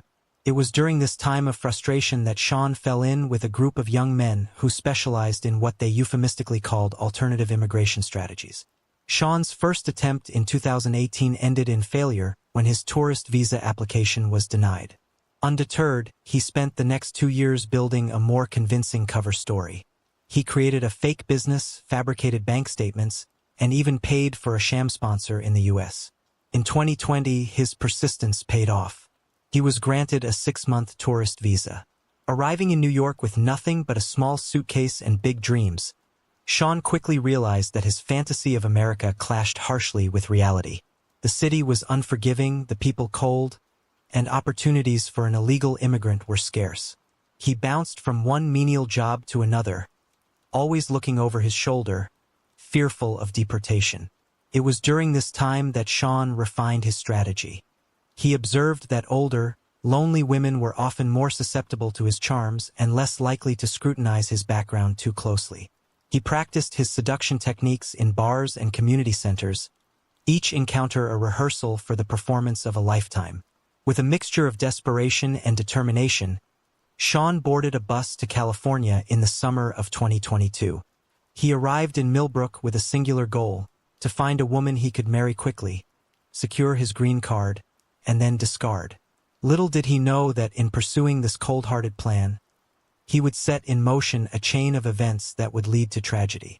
Gertrude Whitaker was born Gertrude Ellington in 1962, in the very town of Millbrook, where she would spend most of her life. The only child of a high school teacher and a nurse, Gertrude grew up surrounded by books and a love for learning. Her childhood was marked by quiet afternoons in the town library, where she would lose herself in worlds far beyond the boundaries of her small town. In 2020, Gertrude retired from her position as head librarian. While she looked forward to having more time for her hobbies, gardening, birdwatching, and of course reading, she soon found retirement to be lonelier than she had anticipated. Her days, once filled with the bustle of the library and the company of coworkers and patrons, now stretched before her in quiet solitude. Gertrude's friends and family encouraged her to travel, to take classes, to embrace this new chapter of her life. But for Gertrude, the thought of venturing out alone into the world was daunting. She had spent her life in the company of books and the safety of routine. Now, at 60, she yearned for companionship, but feared she had missed her chance at finding love again. Little did Gertrude know that fate, or perhaps misfortune, was about to introduce her to a man who would change the course of her life. As the autumn of 2022 approached, Gertrude Whitaker was a woman poised between contentment and longing, unaware that she was about to become entangled in a web of deceit that would ultimately lead to her demise. The crisp air of early September 2022 brought with it a sense of anticipation in Millbrook. The annual Harvest Festival was in full swing, transforming the town square into a bustling marketplace of local produce, crafts, and community spirit. It was here, amidst the cheerful chaos of the festival, that Gertrude Whitaker and Sean Adebayo's paths would fatefully cross. Gertrude, volunteering at the Friends of the Library booth, was in her element. Surrounded by donated books and chatting with old acquaintances, she felt a sense of purpose that had been missing since her retirement. Her hair caught the afternoon sun as she leaned over to arrange a display of mystery novels. Sean, having arrived in Millbrook just days earlier, was strategically positioning himself to meet potential targets. He wandered through the festival, his eyes scanning the crowd, looking for women who fit his criteria: older, seemingly well-off, and most importantly, alone. As Sean approached the book booth, his gaze fell upon Gertrude. He noted her tasteful jewelry and well-kept appearance, indicators of financial stability. More importantly, he saw the flash of loneliness in her eyes as she watched couples and families enjoying the festival together. Seizing the moment, Sean struck up a conversation, feigning interest in American literature. Gertrude, delighted to share her knowledge, was immediately drawn to the young man's apparent enthusiasm and charming accent. She found herself explaining the nuances of Hemingway and Fitzgerald to an attentive listener, something she hadn't done since her library days. Their conversation flowed easily, touching on books, travel, and life in Millbrook. Sean carefully wove in details of his fabricated background, a successful businessman exploring small-town America while showing genuine interest in Gertrude's life and experiences. As the afternoon wore on, Gertrude felt a spark of excitement she hadn't experienced in years. Sean's attention made her feel seen, appreciated in a way she had almost forgotten was possible. When he asked if she might show him around town sometime, Gertrude surprised herself by eagerly agreeing. Little did Gertrude know that this chance encounter, which felt like the beginning of a sweet autumn romance, was in fact the first move in Sean's calculated game of deception. As they parted ways, promising to meet again soon, the wheels of tragedy were already in motion.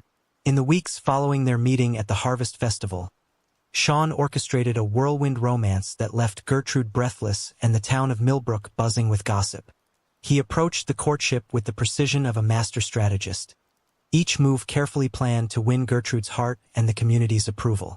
Their first date was a picnic in Millbrook Park, where Sean arrived with a basket filled with Gertrude's favorite foods, information he had gleaned from their initial conversation. He listened intently as Gertrude shared stories of her life, mentally noting details he could use to deepen their connection. When he spoke of his own life, he painted a picture of a successful, cultured man who had everything but love. Sean's charm offensive extended beyond Gertrude. He made a point of befriending the locals, volunteering at community events, and even attending services at Gertrude's church. His natural charisma and seemingly genuine interest in small-town life quickly endeared him to many in Millbrook. For Gertrude, each day brought a new surprise. Sean would leave flowers on her doorstep, send handwritten notes quoting her favorite poets, and plan thoughtful outings that catered to her interests. He took her to a nearby vineyard for wine tasting, knowing her fondness for a good Merlot. He arranged a private tour of a historical library in the next town, combining their shared love of books with a romantic day trip. As autumn progressed, so did their relationship. Gertrude found herself opening up, sharing hopes and dreams she had long since buried. Sean played the part of the attentive listener, the supportive partner who encouraged her to embrace life fully. He spoke of a future together, of adventures they could share, reigniting a sense of possibility in Gertrude's heart. However, not everyone in Millbrook was swept up in the romance. Gertrude's closest friend, Beatrice Holloway, watched the relationship unfold with growing concern. She couldn't shake the feeling that something was off about Sean, that his devotion to Gertrude seemed too perfect, too calculated. Gertrude's nephew, Daniel, who lived in San Francisco, also expressed reservations when he heard about the relationship during their weekly phone calls. The age difference and the speed at which the relationship was progressing raised red flags for him. But Gertrude, caught up in the intoxicating rush of new love, brushed off their concerns. She felt rejuvenated, desirable, and more alive than she had in years. When Sean proposed after just 2 months of dating, presenting her with a stunning diamond ring, Gertrude said yes without hesitation. As news of their engagement spread through Millbrook, opinions were divided. Some celebrated the autumn-spring romance, while others whispered their doubts. Unbeknownst to all, the stage was being set for a confrontation that would shatter the idyllic facade of their whirlwind courtship. While Sean Adebayo played the role of devoted fiancé to perfection in public, behind closed doors, he led a double life fraught with deception and calculated moves. His small rented room on the outskirts of Millbrook became the command center for his elaborate scheme. Late at night, after charming dinners with Gertrude or community events, Sean would return to his room and connect with his co-conspirators back in Nigeria. Using encrypted messaging apps and voice-altered video calls, he would report on his progress and seek advice on navigating the complexities of U.S. immigration law. His main contact was Adebayo Okonkwo, the mastermind behind the operation who had helped Sean and others like him orchestrate similar schemes across America. Okonkwo, a former lawyer with a sharp mind for exploiting legal loopholes, provided Sean with forged documents, coached him on answering potential questions from immigration officials, and constantly reminded him of the stakes involved. Sean's room was a testament to his duplicity. One drawer contained love letters and mementos from his time with Gertrude, while another held fake passports, falsified bank statements, and a burner phone used solely for communicating with his Nigerian contacts. He meticulously documented every interaction with Gertrude and influential people in Millbrook, creating a paper trail to support his fabricated identity. The pressure of maintaining his facade occasionally showed cracks in Sean's carefully constructed persona. There were moments when Gertrude's genuine affection caused pangs of guilt, quickly suppressed by reminders of his ultimate goal. He had come too far, risked too much, to let emotions derail his plans now. Sean's double life led to several close calls that threatened to unravel everything. Once, while on a date with Gertrude at a local restaurant, he spotted a man he recognized from his time in New York, another Nigerian involved in similar schemes. Sean quickly steered Gertrude to another section of the restaurant, making up an excuse about a draft, his heart pounding as he prayed the man hadn't noticed him. Another time, Gertrude dropped by his room unannounced, bearing homemade cookies. Sean had barely managed to hide his incriminating documents before letting her in, forcing a smile as cold sweat beaded on his forehead. Perhaps the closest call came during a dinner with Gertrude's nephew, Daniel, who had come to visit from San Francisco. Daniel works in tech and analytics, asked pointed questions about Sean's background and business dealings. Sean deflected with practiced ease, but the encounter left him shaken. He spent that night on a lengthy call with Okonkwo, strategizing how to handle similar situations in the future. As the wedding date approached, Sean's communications with his Nigerian contacts intensified. They discussed the next steps, how to secure the green card, the optimal time to initiate divorce proceedings, and strategies for moving on to the next target. Sean assured them that everything was proceeding according to plan, that Gertrude suspected nothing. But even as he confidently laid out his strategy to Okonkwo and the others, a small voice in the back of Sean's mind whispered doubts. He had underestimated the complexity of human emotions, both Gertrude's and, unexpectedly, his own.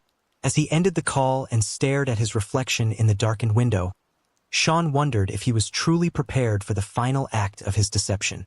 As October gave way to November, the town of Millbrook buzzed with excitement over the upcoming nuptials of Gertrude Whitaker and Sean Adebayo.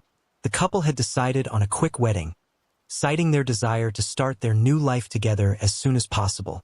This haste, while raising eyebrows among some, was attributed to the passion of their whirlwind romance. Gertrude threw herself into the wedding preparations with an enthusiasm that surprised even her closest friends. She seemed to have a new lease on life, her eyes sparkling with joy as she pored over bridal magazines and flitted from one appointment to another.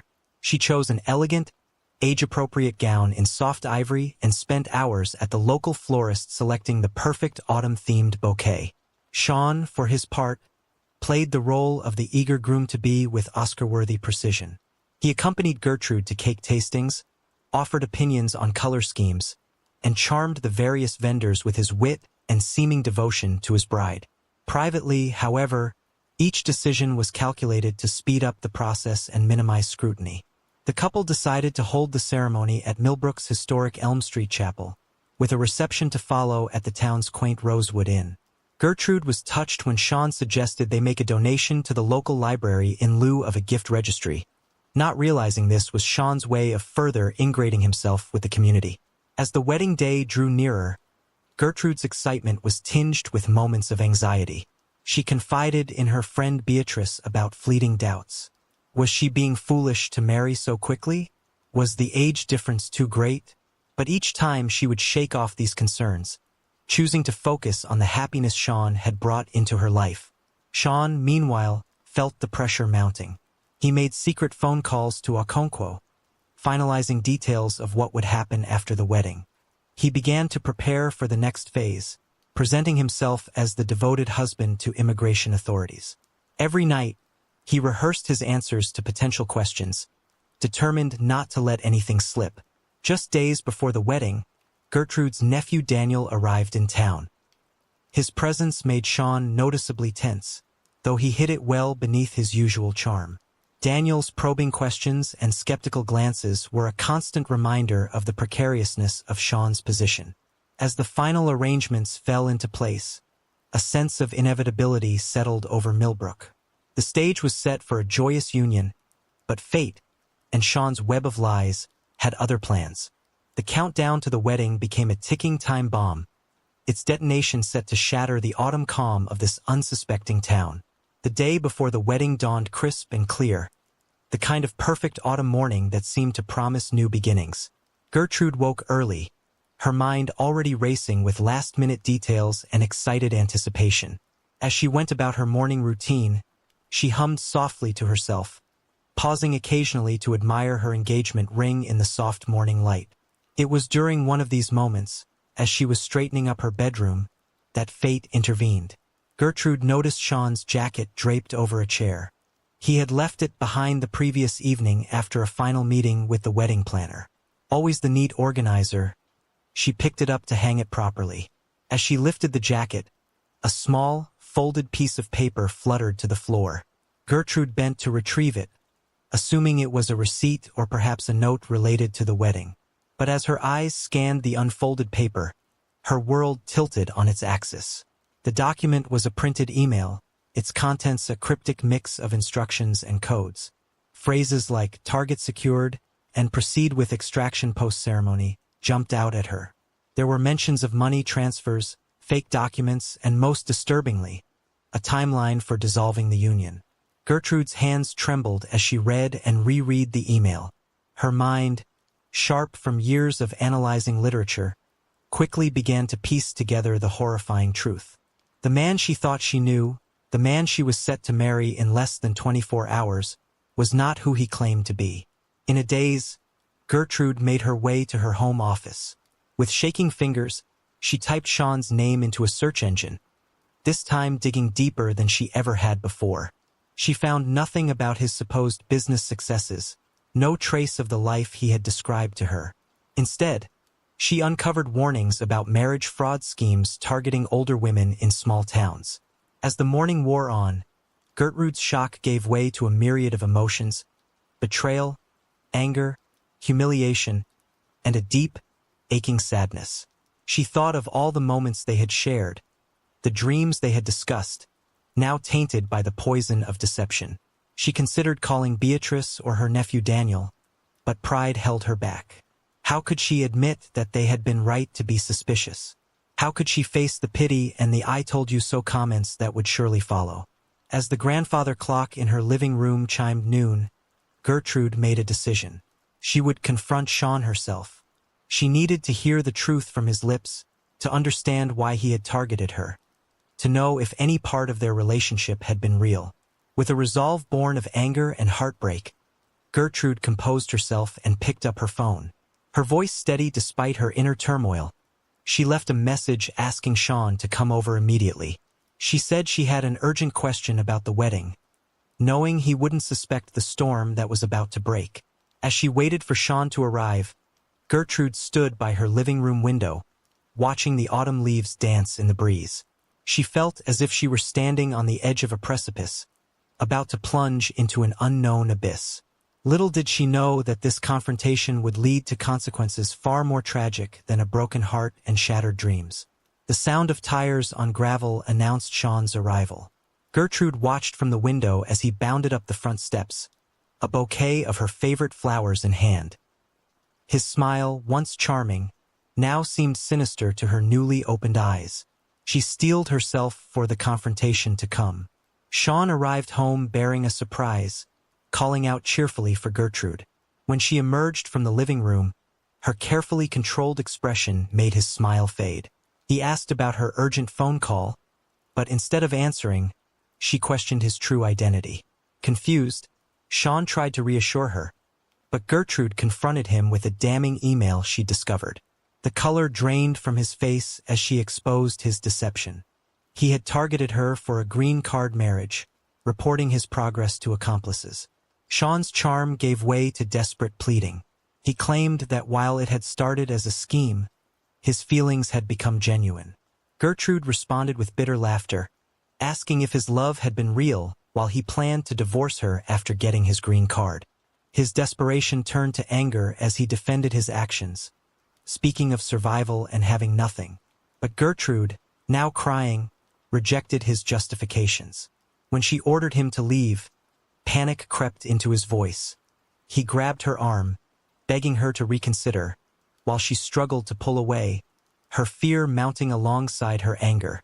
Their struggle escalated, both driven by desperation. Gertrude to free herself from Sean's grasp and the web of lies he had spun. Sean to salvage his plan and his chance at a new life. In the heat of the moment, neither was fully aware of how close they had come to the top of the stairs. It happened in an instant. Gertrude wrenched her arm free with unexpected force. Sean, caught off balance, instinctively reached out to steady himself. His hand connected with Gertrude's shoulder, a reflexive push that under normal circumstances would have been harmless. But they were not in normal circumstances. Gertrude, already off balance from the struggle, felt herself falling backwards.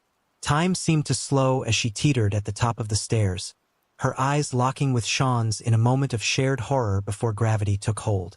The sound of Gertrude's body tumbling down the stairs echoed through the house, followed by a sickening silence that marked the devastating turn their confrontation had taken. After Gertrude fell down the stairs, Sean stood paralyzed at the top, the silence broken only by his pounding heart. When she weakly called out that she couldn't move, he rushed to her side. She lay crumpled on the floor, her hair spread around her head, her eyes filled with pain as she begged him to call an ambulance. Though Sean apologized frantically, claiming it was an accident, he hesitated when pulling out his phone. His mind raced with the consequences. Calling for help would destroy his chances at a new life and likely lead to his deportation. As Gertrude's breathing grew more labored, she pleaded with increasing desperation. But Sean had made his terrible choice. Tears streamed down his face as he apologized one final time, unable to bring himself to make the call. Betrayal flooded Gertrude's eyes as she realized he meant to let her die. Sean backed away, his survival instinct overriding any genuine feelings he'd developed. He moved methodically through the house, erasing traces of his presence while Gertrude's breathing grew weaker. When her voice, now just a whisper, called out one last time, Sean had already committed to his path. With a final glance at the woman he'd planned to marry, he slipped quietly out of the house. Outside, the autumn day continued undisturbed. Birds chirped, leaves rustled in the breeze, oblivious to the tragedy that had unfolded within the house. Sean walked to his car, his movements mechanical, his mind already formulating his next move. As he drove away from Gertrude's house for the last time, Sean glanced in his rearview mirror. The image of Gertrude, lying broken at the bottom of the stairs, was seared into his memory. In that moment, he realized that in his desperate pursuit of a better life, he had lost something fundamental to his humanity. The quiet streets of Millbrook slipped by as Sean drove, the picturesque town now a backdrop to a tragedy of his own making. Behind him, in the house that had almost become his home, Gertrude Whittaker took her final breaths, alone and betrayed by the man she had dared to love. The discovery of Gertrude Whittaker's body sent shockwaves through the tight-knit community of Millbrook. It was Beatrice Holloway, concerned when Gertrude didn't answer her calls on the morning of what should have been her wedding day, who found her friend's lifeless form at the bottom of the stairs. The police arrived quickly, transforming the quaint house into a crime scene. Detective Liam Reeves, a veteran of the Millbrook Police Department, took charge of the investigation. Initial observations suggested an accidental fall, but something about the scene didn't sit right with Reeves. As news of Gertrude's death spread, so did questions about the whereabouts of her fiancé, Sean Adebayo. His conspicuous absence raised suspicions, turning him from grieving partner to prime suspect in a matter of hours. The investigation uncovered a trail of inconsistencies in Sean's background. His business contacts proved non-existent. His past addresses led nowhere. It became clear that Sean Adebayo was not who he had claimed to be. Gertrude's nephew, Daniel, proved to be a valuable asset to the investigation. His tech expertise helped uncover digital breadcrumbs that Sean had failed to erase completely. Emails, money transfers, and encrypted messages began to paint a picture of a complex fraud operation with international connections. After 2 years on the run, Sean Adebayo was finally apprehended in March 2024 at a small airport in Mexico, attempting to board a flight to Colombia using forged documents. Following his extradition to California, he faced trial for the death of Gertrude Whitaker. In a packed courtroom in Sacramento, with Gertrude's nephew Daniel and her friend Beatrice in attendance, Judge Marion Reeves sentenced Adebayo to 25 years to life for second-degree murder, with additional charges for fraud and identity theft. As he was led away in handcuffs, the former charmer's confident facade had crumbled completely, leaving only the hollow shell of a man whose desperate gambit for a better life had destroyed both his dreams and an innocent woman's life.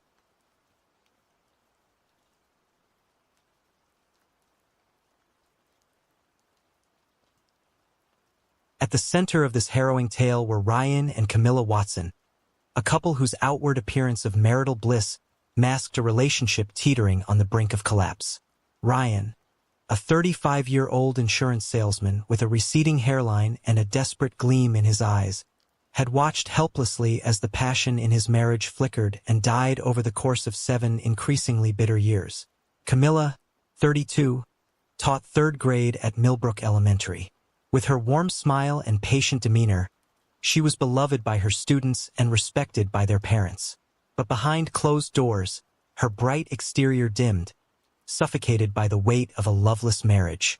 Born in 1983 to working-class parents in Millbrook, Ryan had always felt the sting of being overlooked. The middle child of 3, he watched as his older brother excelled in sports, and his younger sister charmed everyone with her vivacity. Ryan, by contrast, was unremarkable. Average in looks, average in grades, average in almost every way. This sense of mediocrity followed him into adulthood. After barely scraping through community college with a business degree, Ryan found himself selling insurance policies to reluctant customers. He wasn't particularly good at it, but he wasn't bad enough to be fired. Year after year, he watched younger colleagues surpass him, earning promotions and bonuses while he remained stagnant. Camilla's story couldn't have been more different. The only daughter of a local doctor and a high school English teacher, she grew up in a home filled with books, intellectual discussions, and high expectations. Naturally bright and hardworking, Camilla breezed through school, graduating at the top of her class before heading off to a prestigious state university to study education. It was during her senior year of college that Camilla met Ryan at a mutual friend's barbecue. She was home for the summer and he was instantly smitten by her easy laugh and kind eyes. For Camilla, Ryan represented a break from the high-achieving, often pretentious men she dated in college. His self-deprecating humor and apparent lack of ambition felt refreshingly genuine. Their whirlwind romance bloomed over that summer, and by the time Camilla returned to school in the fall, they were deeply in love. They married the following year in a modest ceremony at Camilla's parents' backyard. For a while, it seemed like a fairy tale. Ryan was attentive and loving, while Camilla's optimism and encouragement seemed to buoy his self-esteem. But as the years wore on, the cracks began to show. Ryan's initial contentment with his lot in life calcified into a stubborn refusal to strive for more. Camilla, who had once found his lack of ambition charming, grew increasingly frustrated. She longed for intellectual stimulation, for travel, for the kind of life she'd always imagined for herself. Their arguments, at first infrequent, became a regular occurrence. Camilla would plead with Ryan to go back to school, to look for a better job, to show some initiative. Ryan, feeling attacked and inadequate, would lash out, accusing her of being unsatisfied with who he was. By their 7th anniversary, the Watsons were little more than roommates. They slept in separate bedrooms, ate meals in silence, and communicated mainly through terse notes left on the kitchen counter. Camilla threw herself into her work, staying late at school and volunteering for every committee and extracurricular activity available. Ryan, meanwhile, retreated into a world of online gaming and late-night TV, nursing his wounded pride with beer and resentment. It was in this atmosphere of mutual disappointment and unspoken recriminations that Ryan's desperate plan began to take shape. The seed of Ryan's scheme was planted on a rainy Tuesday evening in late September. He had stopped at O'Malley's, a dingy bar on the outskirts of town, to avoid going home to the cold silence of his house. As he nursed his third beer, a man slid onto the stool next to him. Lyle Dawson was the kind of person most Millbrook residents crossed the street to avoid. With his unkempt beard, tattooed arms, and perpetually bloodshot eyes, he looked every inch the small-time criminal he was. Lyle had done stints in county jail for petty theft and drug possession, and was rumored to be involved in various shady enterprises. As the night wore on, Lyle's tongue loosened, and he began to share stories of his recent exploits and close calls with the authorities. His tales were filled with daring schemes and narrow escapes, each more outlandish than the last. Ryan, several drinks into the evening and wallowing in self-pity, found himself reciprocating by confiding in Lyle about the problems in his marriage. In his inebriated state, Ryan expressed a desire to do something significant, something that would make his wife take notice of him again. He likened his aspirations to the heroic deeds of movie protagonists who rescue damsels in distress and emerge as heroes. Lyle's interest was piqued by Ryan's vulnerable state and desperate wish. Seizing the opportunity, he leaned in conspiratorially and suggested that he might be able to help Ryan achieve his goal of becoming a hero, for a price, of course. His words carried a hint of danger and excitement, tempting Ryan with the promise of reclaiming his wife's attention through some unspecified, potentially illicit means. And so, over the next hour, fueled by alcohol and desperation, a plan was hatched. Lyle would kidnap Camilla, holding her for a short time in an abandoned farmhouse outside of town. Ryan would then swoop in to rescue her, proving his worth and reigniting the spark in their marriage. As the night wore on, the plan grew more elaborate. They discussed the timing, the location, even the ransom note Lyle would leave. Ryan, caught up in the excitement, barely flinched when Lyle named his price. $5,000 up front, another $5,000 after the rescue. It wasn't until Ryan woke up the next morning, head pounding and mouth dry, that the full weight of what he'd agreed to hit him. For a moment he considered backing out, but then he imagined Camilla looking at him with admiration again, falling into his arms in gratitude and relief. The thought was intoxicating. Over the next few weeks, Ryan threw himself into the preparations. He withdrew money from his meager savings, scouted locations, and met with Lyle several times to refine the details. With each passing day, his excitement grew. Soon he thought everything would change. Soon he would be a hero. As the date of the planned kidnapping approached, Ryan found himself caught between feverish anticipation and gnawing doubt. He had always been a cautious man, more likely to overthink a decision than to act impulsively. Now he found himself lying awake at night, running through every possible scenario in his mind. What if Camilla saw through the ruse? What if the police got involved before he could stage the rescue? What if Lyle decided to double-cross him? These thoughts chased each other through his head, leaving him exhausted and on edge. Despite his misgivings, Ryan pressed on with the preparations. He created a detailed schedule, accounting for Camilla's routines and the optimal time for the abduction. He even went so far as to plant a hidden GPS tracker in Camilla's car, ostensibly to aid in the rescue, but really to ensure Lyle didn't try to pull any last-minute changes. Camilla, oblivious to the scheme brewing around her, continued her daily life. If she noticed Ryan's odd behavior, his sudden attentiveness, the furtive phone calls, the poorly concealed nervousness, she gave no sign. Their interactions remained cool and distant. Further cementing Ryan's resolve, 2 days before the planned event, Ryan met Lyle for a final review of the plan. They sat in Lyle's beat-up pickup truck in the parking lot of a defunct strip mall, going over the details one last time. As their conversation progressed, Ryan began to notice a disconcerting intensity in Lyle's demeanor.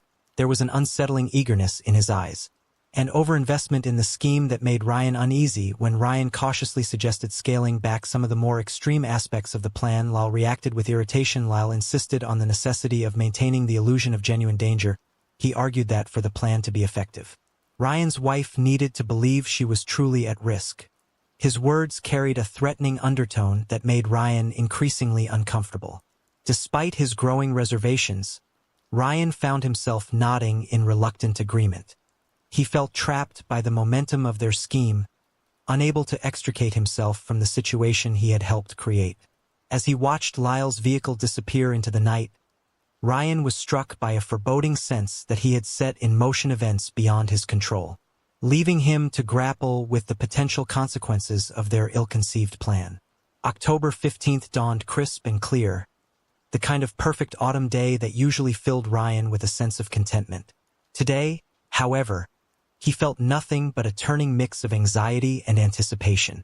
He lay in bed, listening to the sounds of Camilla getting ready for work, rehearsing his part in the day's events one last time. At 7:30 a.m., right on schedule, he heard the front door close and Camilla's car start up.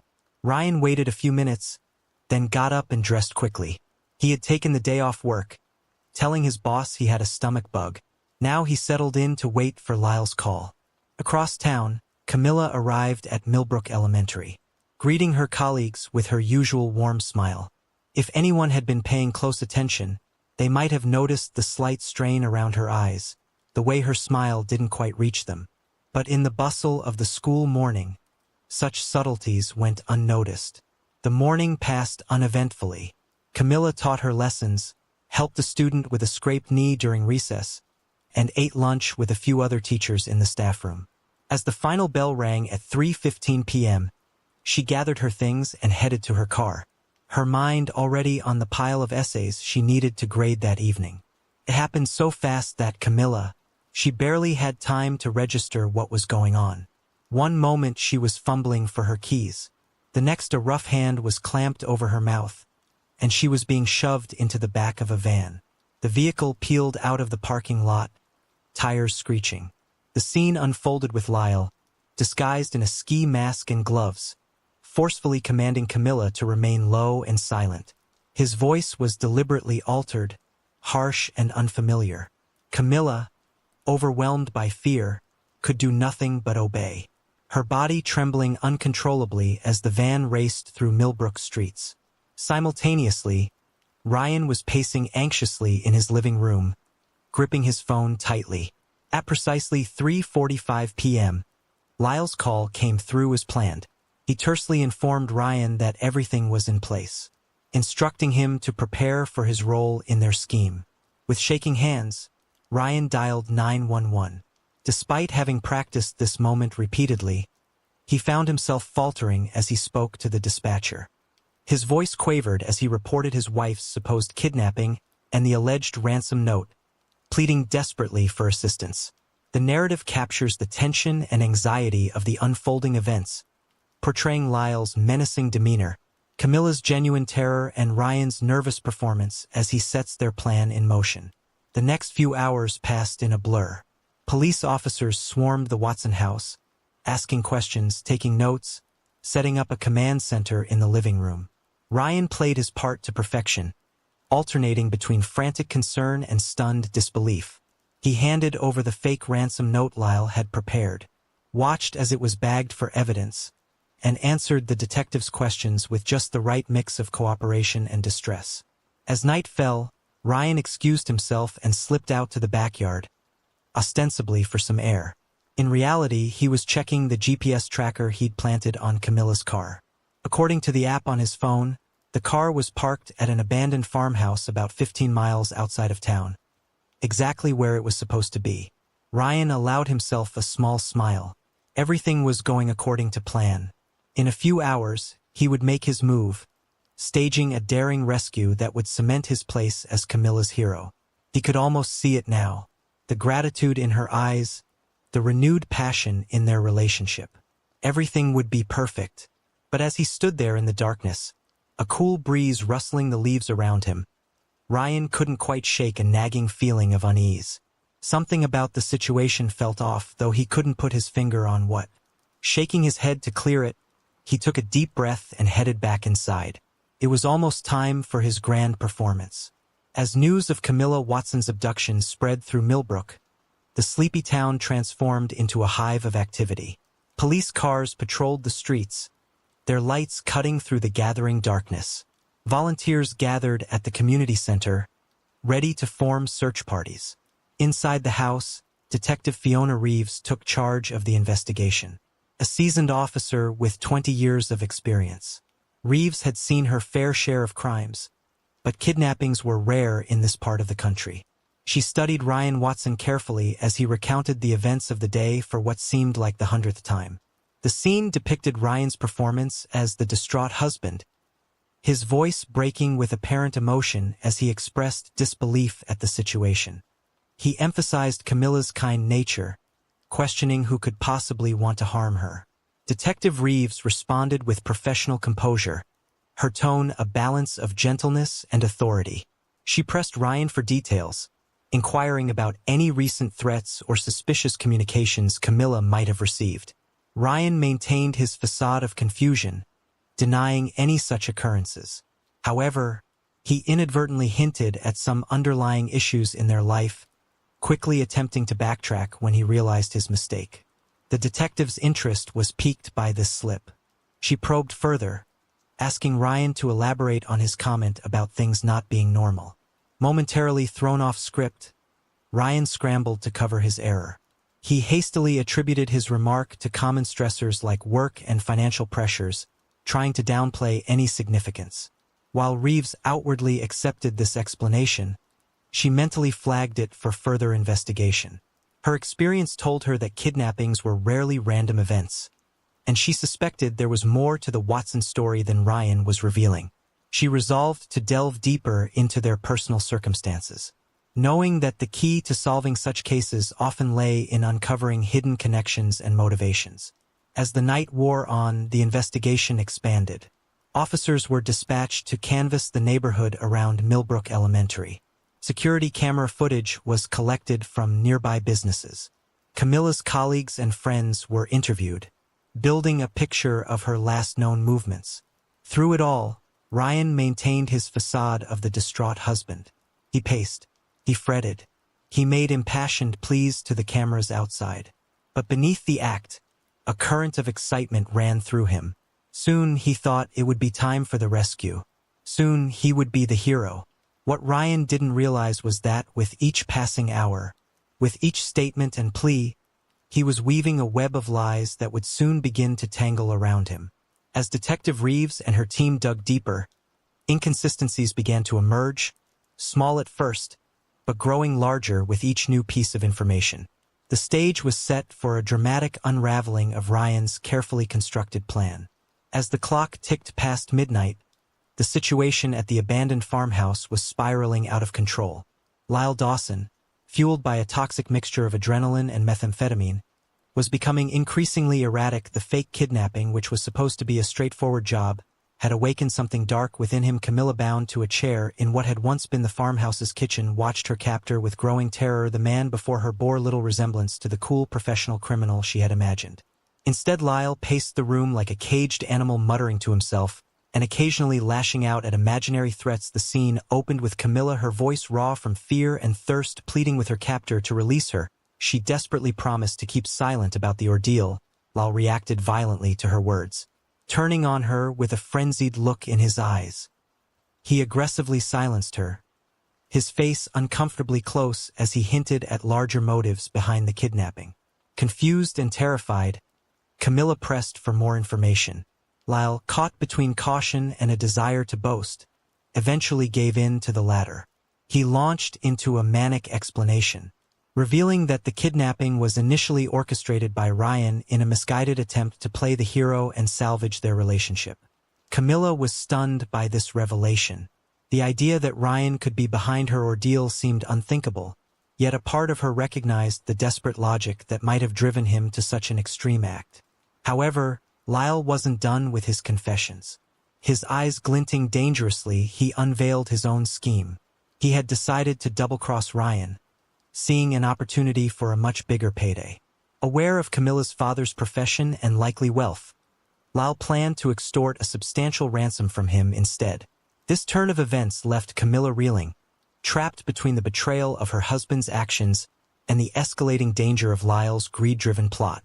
As the implications of Lyle's words sank in, Camilla felt a fresh wave of terror wash over her.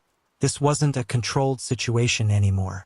This unstable, drug-addled man was going off script, turning a fake kidnapping into a very real one. Miles away, Ryan was growing increasingly anxious. According to the plan, Lyle should have contacted him by now with the location for the rescue. But his phone remained stubbornly silent, unable to sit still any longer. Ryan slipped away from the police command center in his living room and drove to the farmhouse, his heart pounding with each passing mile. The narrative shifted to Ryan as he approached the rundown building where Lyle was holding Camilla. A dim light flickered in one of the lower windows, guiding him closer. He parked at a distance and stealthily moved towards the structure, listening intently for any sounds from within. What he heard chilled him to his core. Lyle's voice, unexpectedly loud and aggressive, carried through the night air. His words revealed that he had deviated from their agreed plan, declaring himself in charge of the situation. Ryan watched in dismay as his meticulously crafted scheme crumbled before him. With trembling hands, he retrieved his phone, poised to dial 911. However, before he could make the call, a terrifying scream shattered the night. Unmistakably, Camilla's voice. The scream was abruptly cut off by a disturbing thud, followed by an eerie silence. In that horrifying moment, the full weight of his actions crashed down on Ryan. He realized with devastating clarity that his poorly conceived plan had spiraled wildly out of control, leading to unforeseen and potentially tragic consequences that he had never anticipated. The scene captured the mounting tension, and Ryan's growing horror as he confronted the dire reality of the situation he had set in motion. The scream galvanized Ryan into action. Abandoning all caution, he rushed towards the farmhouse, his heart pounding so loudly he was sure it would give him away. As he burst through the door, the scene that greeted him was like something out of a nightmare.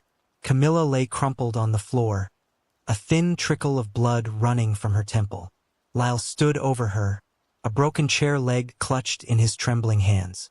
For a moment, the two men stared at each other, the air thick with shock and the acrid smell of fear. The scene opened with Ryan's horrified whisper. Breaking the tense silence, Lyle, clearly shaken, looked between Ryan and Camilla's motionless form with unfocused eyes. Lyle stammered out an explanation, claiming he had only meant to silence Camilla, not harm her. His words betrayed his panic, and the unintended escalation of the situation. Ryan rushed to check on Camilla. Desperately searching for signs of life, he found a pulse, weak but present, and breathed a sigh of relief. As the reality of the situation set in, Lyle began to panic, insisting they needed to flee. However, Ryan, focused on Camilla's well-being, reached for his phone to call for medical help. Lyle, driven by fear and likely intoxication, reacted with unexpected swiftness. He knocked the phone from Ryan's hand and pinned him against the wall, threatening him with an improvised weapon. With his breath reeking of alcohol, Lyle growled a warning against involving the police. He reminded Ryan of his role in initiating the scheme and demanded his help in escaping the situation. The scene captured the rapid deterioration of their plan, the mounting tension between Ryan and Lyle, and the dire circumstances they now faced with Camilla injured and unconscious. For several tense moments they grappled, Ryan's desperation to reach Camilla giving him strength he didn't know he possessed. In the struggle, Lyle's elbow caught the edge of an old cabinet, With a cry of pain, he loosened his grip just enough for Ryan to break free. Ryan lunged for his phone, but Lyle was on him again in an instant. The chair leg swung in blind panic, connected with Ryan's head with a sickening crack. Ryan felt a burst of pain, then nothing as darkness engulfed him. When Ryan came to, the first thing he noticed was the silence. The frantic energy that had filled the room earlier was gone, replaced by an eerie stillness. As his vision cleared, he saw Lyle sprawled on the floor nearby, the chair leg still clutched in his lifeless hand. A pool of blood spread slowly from a gash on Lyle's head, where he had apparently fallen against the sharp edge of the old stove. Ignoring the throbbing pain in his own head, Ryan crawled to Camilla.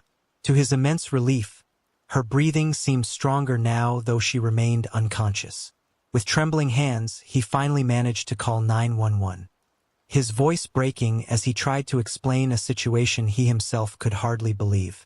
The next few hours passed in a blur of flashing lights, urgent voices, and probing questions.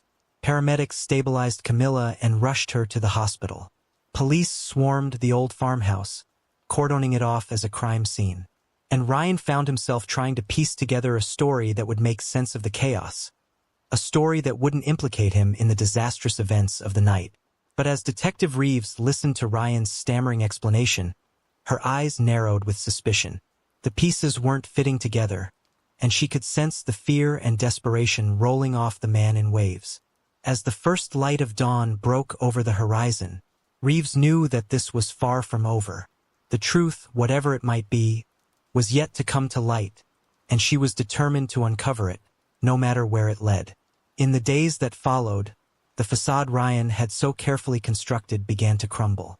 Detective Reeves, her instincts honed by years on the force, methodically picked apart his story, exposing the inconsistencies and half-truths.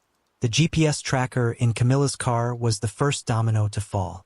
When questioned about it, Ryan's explanation was weak and unconvincing. Then came the phone records showing multiple calls to Lyle Dawson in the weeks leading up to the kidnapping. Each new piece of evidence tightened the noose around Ryan's neck. Camilla, recovering in the hospital, was at first reluctant to believe the truth about her husband's involvement. But as the evidence mounted, she was forced to confront the reality of Ryan's desperate scheme. The mixture of emotions, betrayal, anger, and a strange sort of pity left her reeling. It was Camilla's statement that finally broke the case wide open. She recounted Lyle's drug-fueled confession, filling in the gaps in the investigation. As she spoke, the full picture of Ryan's plan, with all its misguided intentions and tragic consequences, came into focus. Faced with the overwhelming evidence in Camilla's testimony, Ryan's resolve finally crumbled.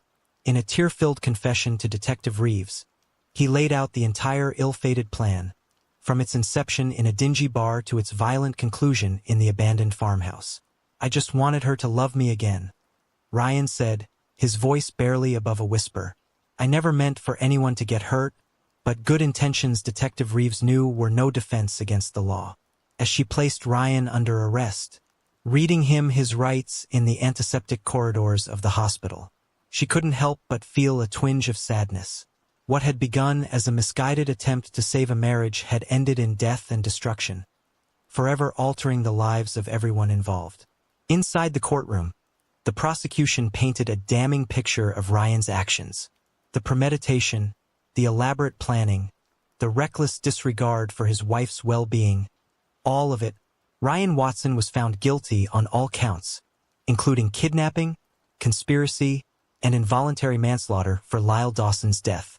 The judge, citing the premeditated nature of the crime and its traumatic impact on Camilla, sentenced Ryan to 25 years in prison. As Ryan was led away in handcuffs, the reality of what he had done seemed to finally hit him.